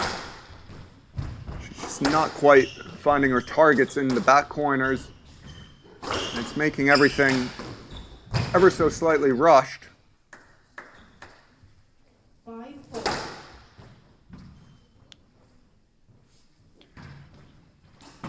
Sometimes this is where I feel it is a curse when the route to the semi-final or the route to the back end of the tournaments is so easy.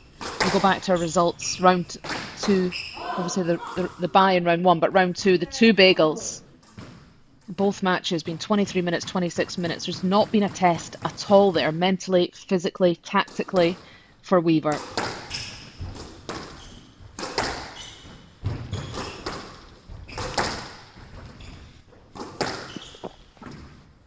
Yeah, it's that double-edged sword, Lisa. Sometimes getting through those early rounds, there needs to be at least one game in there where you're pushed quite hard physically, but Weaver blitzed through them.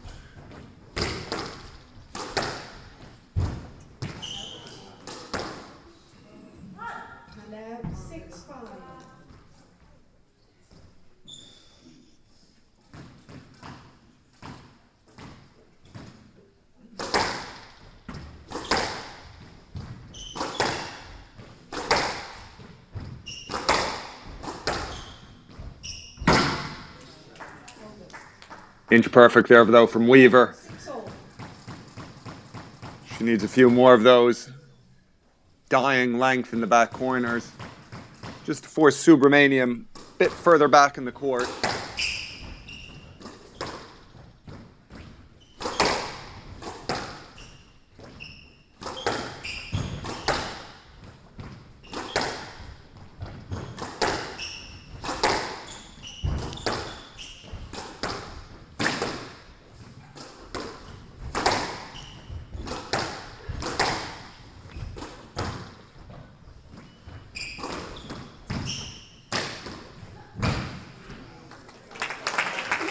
Yeah, that's brilliant. Well tidied up in the front from Subramaniam. I just feel this pace is too comfortable for Subramaniam. Weaver needs to find a way to step up almost, get onto the volley that bit earlier and just speed this up. Take the time away from the loopy swing, the options on the backhand side.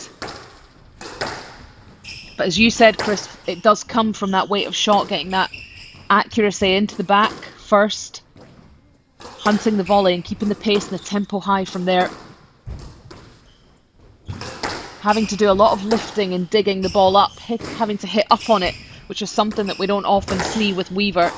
Very aggressive in her hitting with a steep set swing, hitting down on the ball, playing at a ferocious pace. Just looks a bit flat here. Well, the fist pump there from Subramaniam just showing how important that point was. She managed to get tremendous space along that backhand side wall, absolutely pulverizing the ball into the back corner. This is really big for Subramaniam now with a 2-point cushion, getting into the business end of things.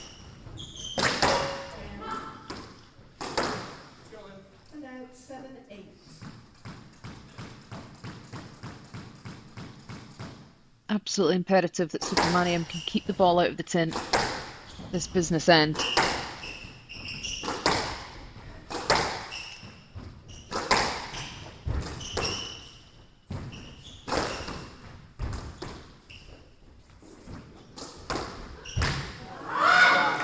Oh, that's right into the nick on the forehand.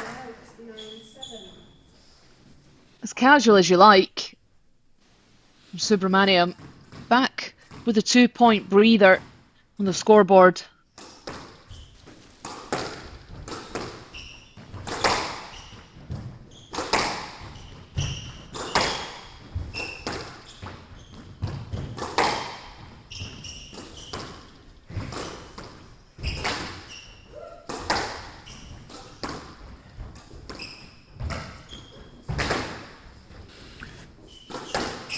Yeah, Olivia's Weaver's movement into those front corners just looking ever so slightly labored.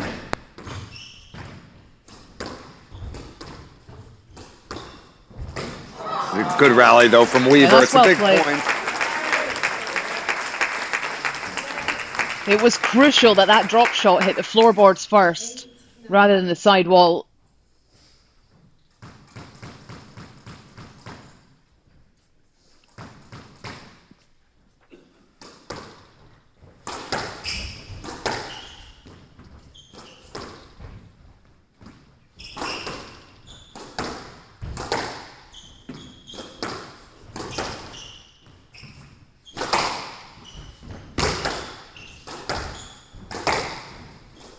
Well, you can see Weaver's really trying to push the pace here. She just misjudges that one, just clipping it into the top of the tin. Yeah, it was Big the miss right that, shot Lisa. though. Yeah, she did everything right in that rally. It's the first rally where we've seen her really try and just get on the ball that second earlier and hit that second quicker. Just 2 game balls for an outrageous 2-love lead here for the Malaysian.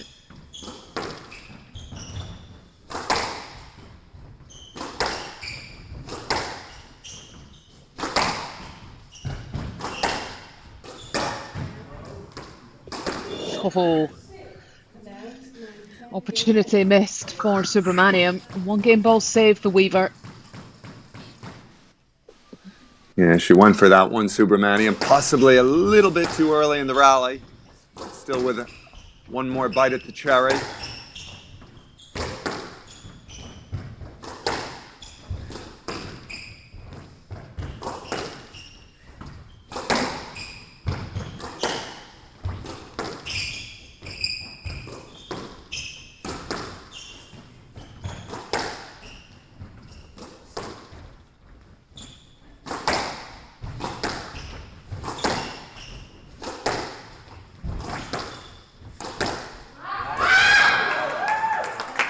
There we go. And finishing on the backhand side as well. The confidence area for Subramaniam. This has been near flawless from the Malaysian. Weaver just looking a little bit out of sorts, a little bit flat. 26 minutes, Sivasangari Subramaniam has a 2-game to love advantage over the American and number 1 seed.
Play resuming 30 seconds. I'm not sure we know for sure, but it should be end of next week or end of this coming week. 15 seconds.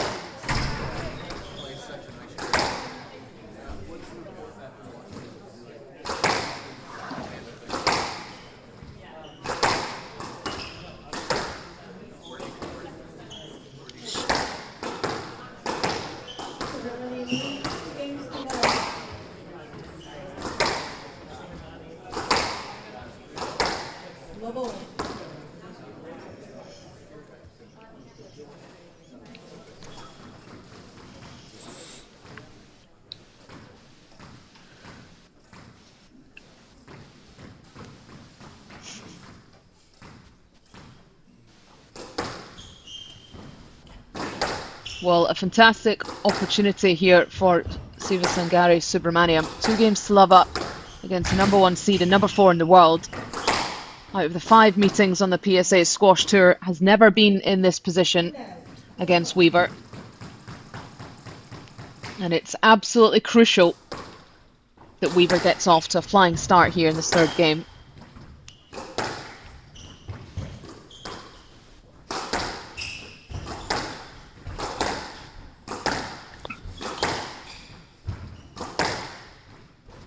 Well, the USA's Olivia Weaver is certainly going to recognize the danger here. There's going to be a big response, especially in these initial rallies. She's going to try and find a way to elongate them.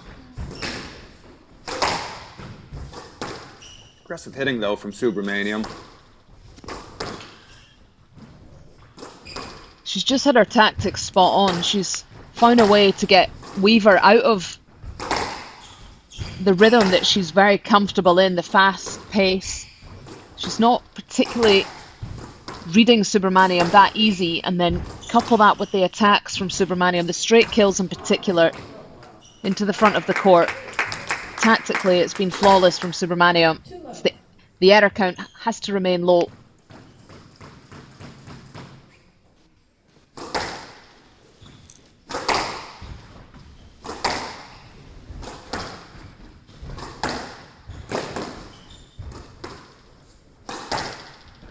Yeah, she needs to be patient here, Subramaniam, because Weaver is going to inject pace into this. She's going to try and make the ball a little bit harder to control, not allow Subramaniam as much time around the middle of the court to attack.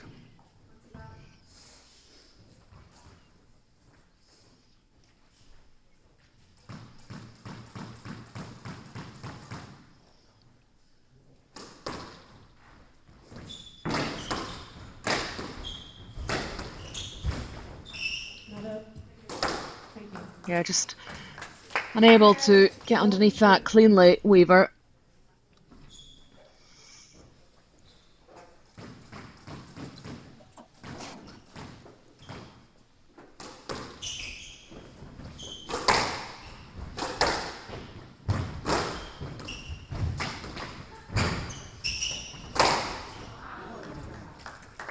Clever angle.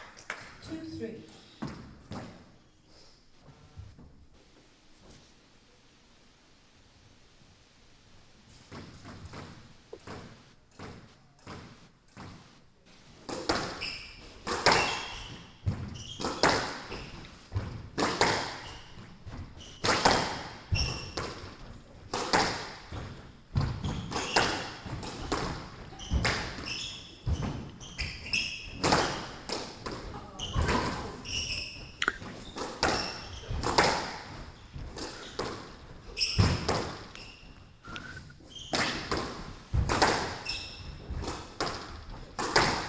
Well, the positive thing here for Weaver, she's gotten herself in front of Subramaniam.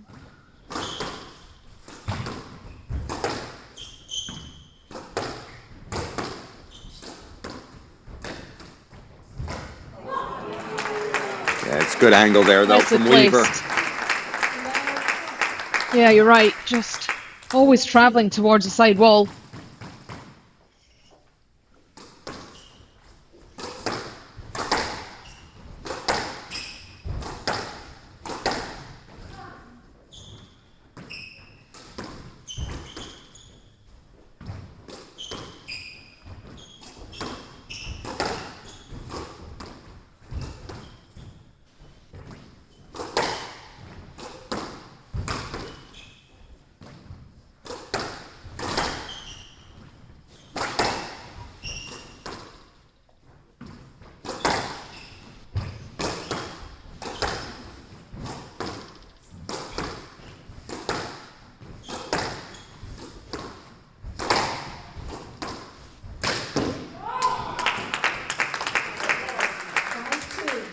It was a good working rally from Weaver. Nice. Continue, please. Left side. 5-2. A nice physically tough rally as well. Come right about perfect timing for Weaver. Wow. Yeah, super important response there from Subramaniam because Weaver was starting to look like she was really grabbing control of the game. Just stops the onslaught from Weaver.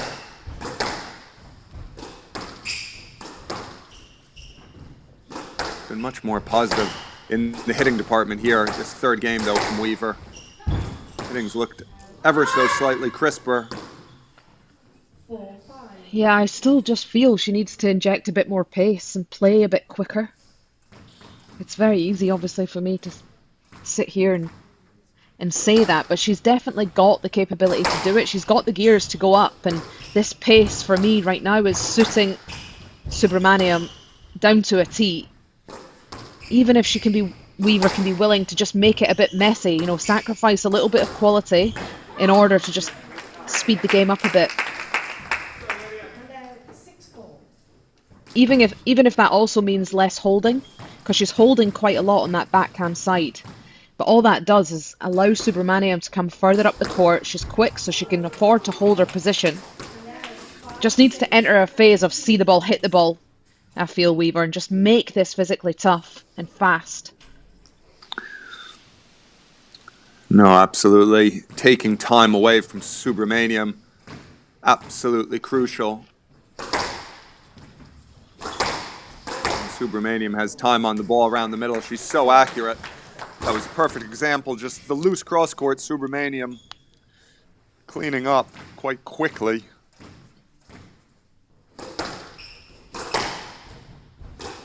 Well, any early lead that Olivia Weaver once held has now completely evaporated.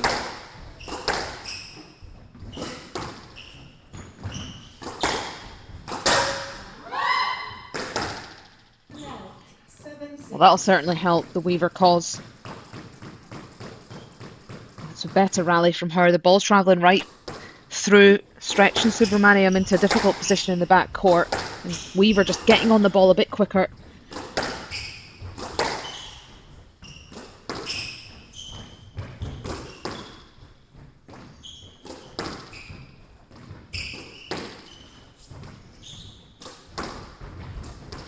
Oof.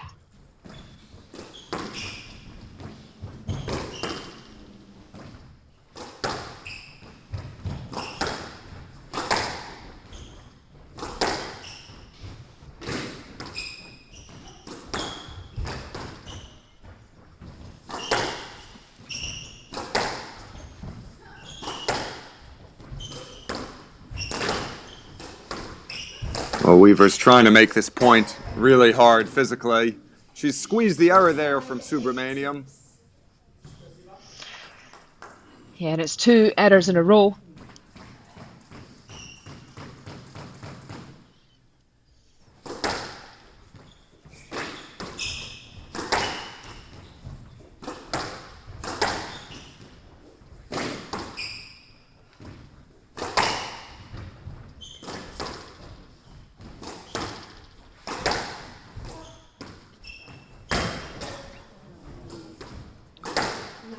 Just a little bit too casual there from Subramaniam. So the error count starting to mount up for the Malaysian.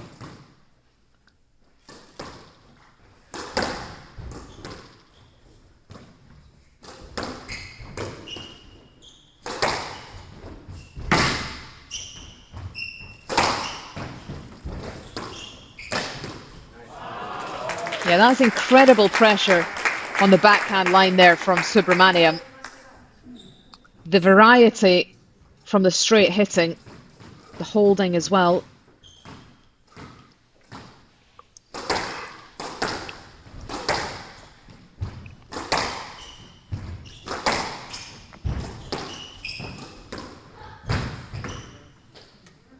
Yeah, it's a good finish there from Subramaniam. It was accurate.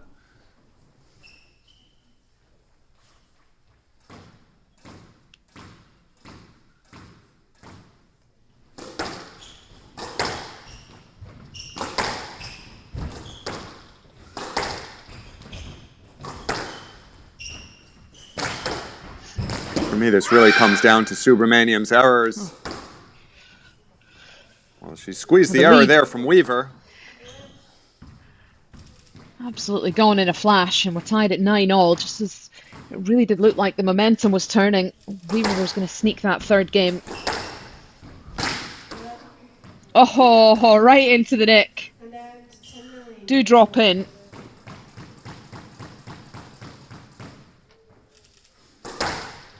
Game ball for Olivia Weaver.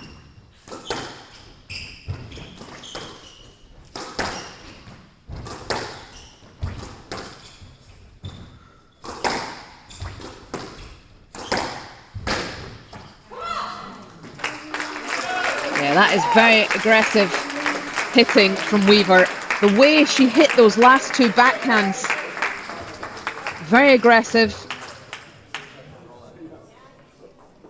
Very ruthless. Needs to be more of that type of hitting from the American. So number one seed finally has a game on the board. She's not going down, certainly without a fight here. 39 minutes in total. Sivasangari Subramaniam still leads 2-1.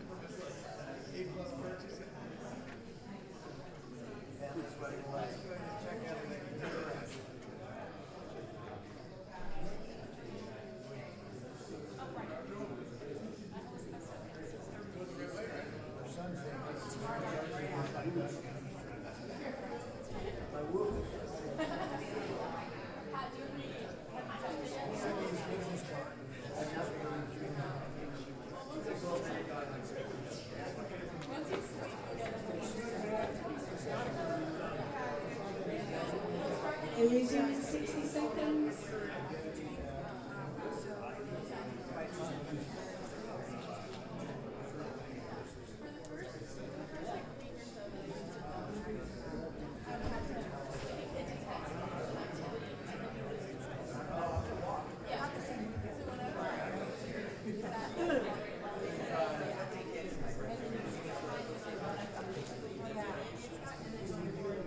Resume in 30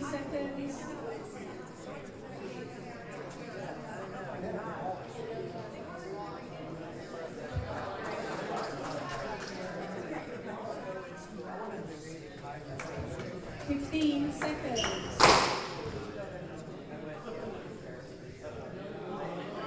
Report, please.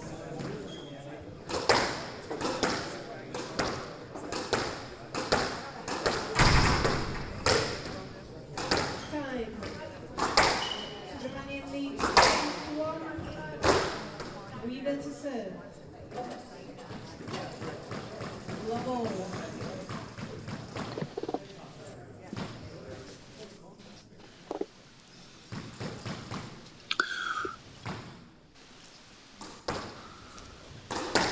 So Olivia Weaver back in this match. Did lead 9 points to 6 in that third game before Subramaniam came right back in. Chris, with that 5-love head to head in favour of Weaver, do you think at moments like that in 9-all, where it makes all the difference in terms of the true deep-rooted belief in Subramaniam? No, absolutely. I think that 5-0 head-to-head certainly favors Olivia Weaver, and also I think with how established she is at world number 4, it favors Olivia Weaver as well. Maybe not in the self-belief of Subramaniam, but in the belief Olivia Weaver has that she will overcome very difficult situations and can play herself into these complex matches.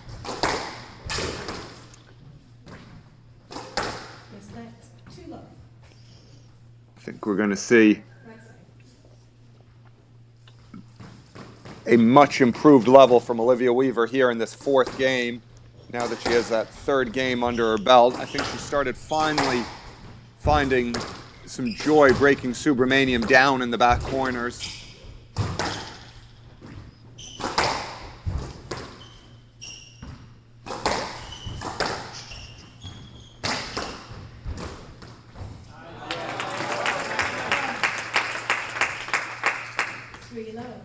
Body language is different here from Weaver. A lot more perky, a lot more energy about her, and how she's travelling to the ball as well. She's trying to take that volley. She's trying to hit as early as she can now. It's going to make all the difference. Back to that mindset of, can I volley this, yes or no? And then the decision goes from there. Do I move forward or do I have to go to the back? But that intent to want to volley, want to get on the ball as early as she can, seems to be back. Yeah, it did. It touched the box. Yeah, but after the front wall, it's a yes leg. Did you see how it touched this? Yeah. No, it touched the front wall, then hit the towel box, so it's a yes leg. 3 low, left side.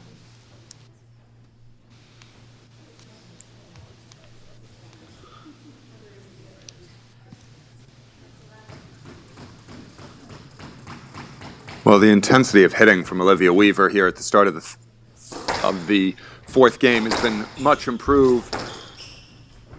It's getting the ball through the middle of the court much quicker. It's making things ever so slightly harder on Subramaniam, in the sense that Subramaniam doesn't have the time to plan the volleying out. She did there brilliantly, but in general she just hasn't had quite as much time to set up on the ball.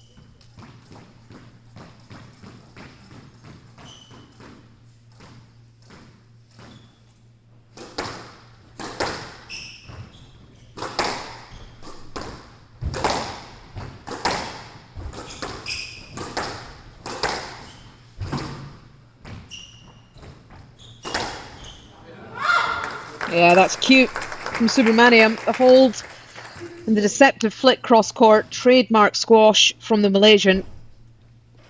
Really has to make the most of those opportunities that she's going to get from Weaver in the front with time. They're not going to come often.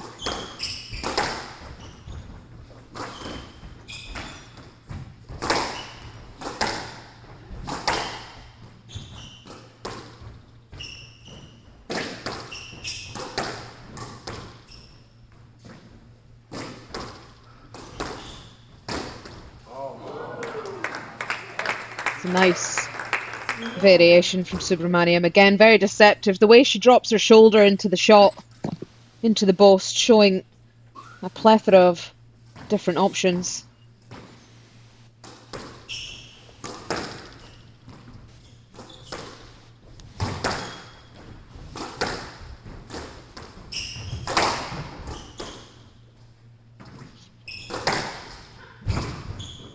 Yeah, this is good pressure from Subramaniam. She's got Weaver on the run here.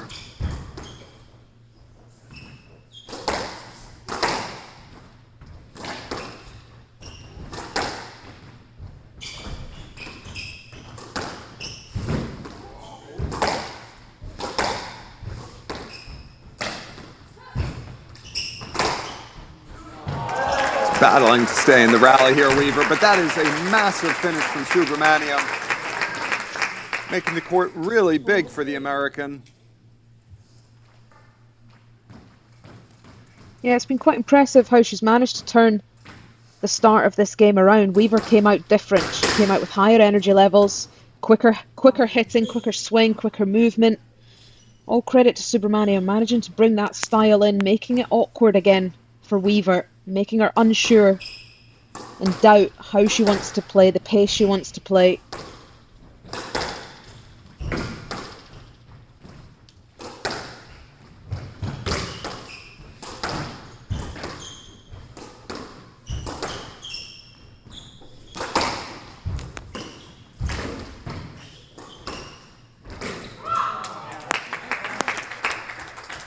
Well, it was a much needed response there from Weaver. All came from how far up the court she pushed, taking time away from Subramaniam. So Weaver really battling here.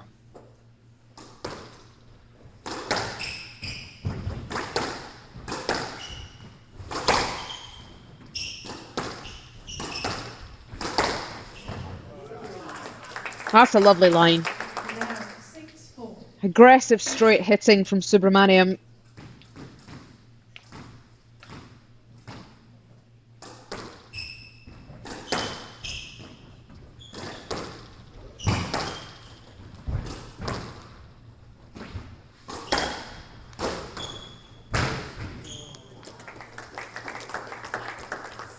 Yeah, she spread the court well there, Subramaniam.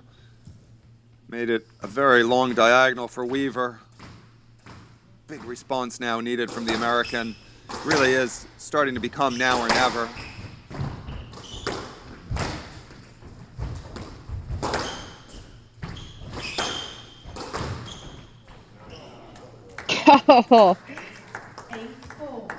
I mean, that is almost like it's just a Tuesday night down the local club playing league for Subramaniam. How relaxed she was hitting this, just pushing the ball around the walls with a scoreline like this in a final awaiting.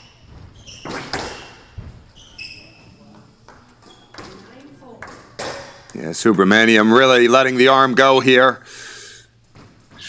Feels like she's on the home stretch now.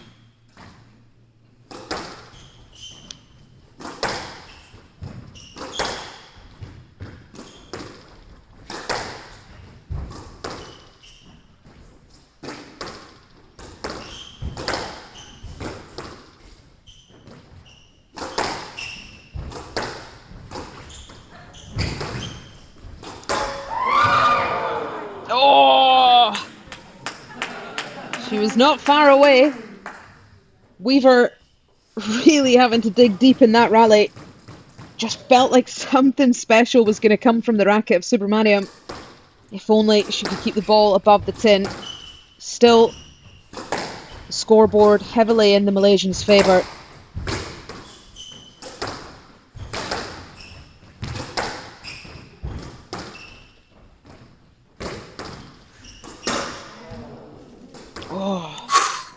Costly error. Seemed like Weaver had a lifetime to set up for that backhand. 5 match balls for a maiden win over Olivia Weaver for Subramaniam. Well, there it is, Lisa. Subramaniam just firing that ball into the forehand nick. So accurate to finish things off here in Cincinnati. It was a very, very impressive display of squash from the Malaysian. Tactically spot on, error count relatively low, energy levels high, retrieving was phenomenal, but the way she just placed the ball into the areas of the court how she liked, very impressive. 51 minutes, she's through to the final.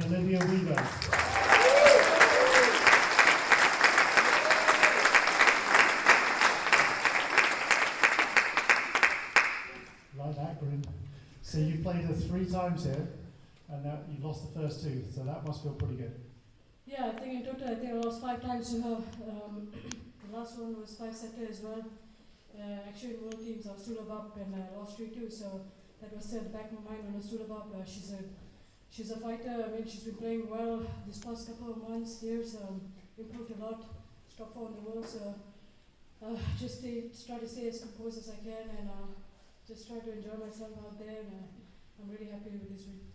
So you have won a gold tournament once, but this is the first time you've ever made it to the final of silver.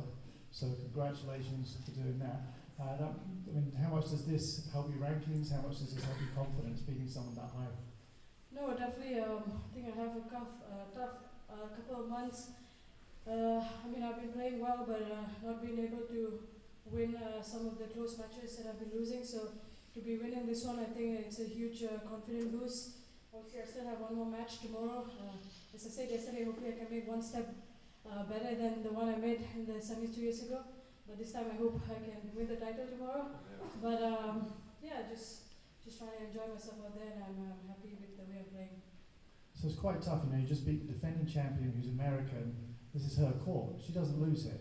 So and these people are cheering for her. Did you feel there was love for you still, or is that hard to play against someone from the home country? No, I think I have a couple of people cheering for me out here. Obviously, she's the home favorite, but yeah, you know, I know a lot of families here, and they're really nice people. So definitely having them, having Jessie in my corner, my mental coach, and two of my support staff from Olivia as well, helped me a lot. So I'm pleased. I'm happy to be here. I'm enjoying here. So hopefully one more push tomorrow, and yeah. So your nickname is the Energizer Bunny, is that correct? Or I think I called you that something. I mean, you're bouncy, you're so like energy, but you, I mean, to be honest, you were pretty flat on the first day. You won 3-1, you sort of scraped through it, but yesterday it got better and better. Today, it's like you rechange your batteries. Like, what happened? You've come out faster today than you have a week. You're supposed to slow down, aren't you? I think yesterday getting locked in the room was a big energy push. But no, I think you know, first match is always the tough one because you're trying to get used to the court. It's your first match on, you have a bit of nerves, but I think it was a good first round match to get it over with, even though it was close and I didn't feel too good. And then yesterday I think I played much better in the first one, and today it was a lot better. So yeah, I mean, as long as I'm winning, I'm happy. So we asked Amanda questions about her potentially career-ending injuries because she had 2 Achilles done, and she just now feels happy to be on the court playing. You had a different sort of experience where you were pulled from a burning car, and that could easily have been a career-ending, well, life-ending, not just career-ending injury. So how does it feel for you being back and able to do this after going through what you've been through? Yeah, I think you know, I don't really remind myself about that. But sometimes, you know... Sorry about that. No, it's fine. I mean, when the question comes in, I think I'm just grateful, you know, grateful to be here, not just playing squash, just being here. I think a lot of people take for granted, or like, you know, squash is the only thing that we, obviously the only thing that we do, but I think we put too much pressure on ourselves, too much focus, that we tend to not enjoy life in general. So I think for me, I'm just out here trying to enjoy as much as I can. Obviously, when I won the London Classic, that's when I enjoyed the most. And I mean, I think ever since then I've been putting a bit pressure on myself because, you know, I broke the top 10 and I just want to do better. But this year I'm just trying to, you know, relax a bit more and just enjoy it. I think life is short, and you take it day by day. Well, we love seeing you grin on the court when you hit those shots, even if you miss them in that little right ring. But we look forward to seeing you again tomorrow. Our finalist, Sivasangari.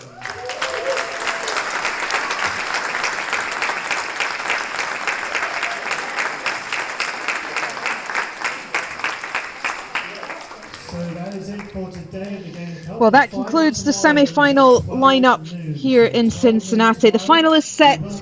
Amanda Sobhy, the number 2 seed, she will take on Sivasangari, the Subramaniam, the number 3 seed. And that will be midday local time tomorrow in Cincinnati. The squash does not stop there though. Head over to the Motor City Open and you'll catch Leonel Cardenas from Mexico take on Paul Call from New Zealand in the Motor City Open final. That's going to kick off any second now. Join us again tomorrow here in Cincinnati, midday tomorrow.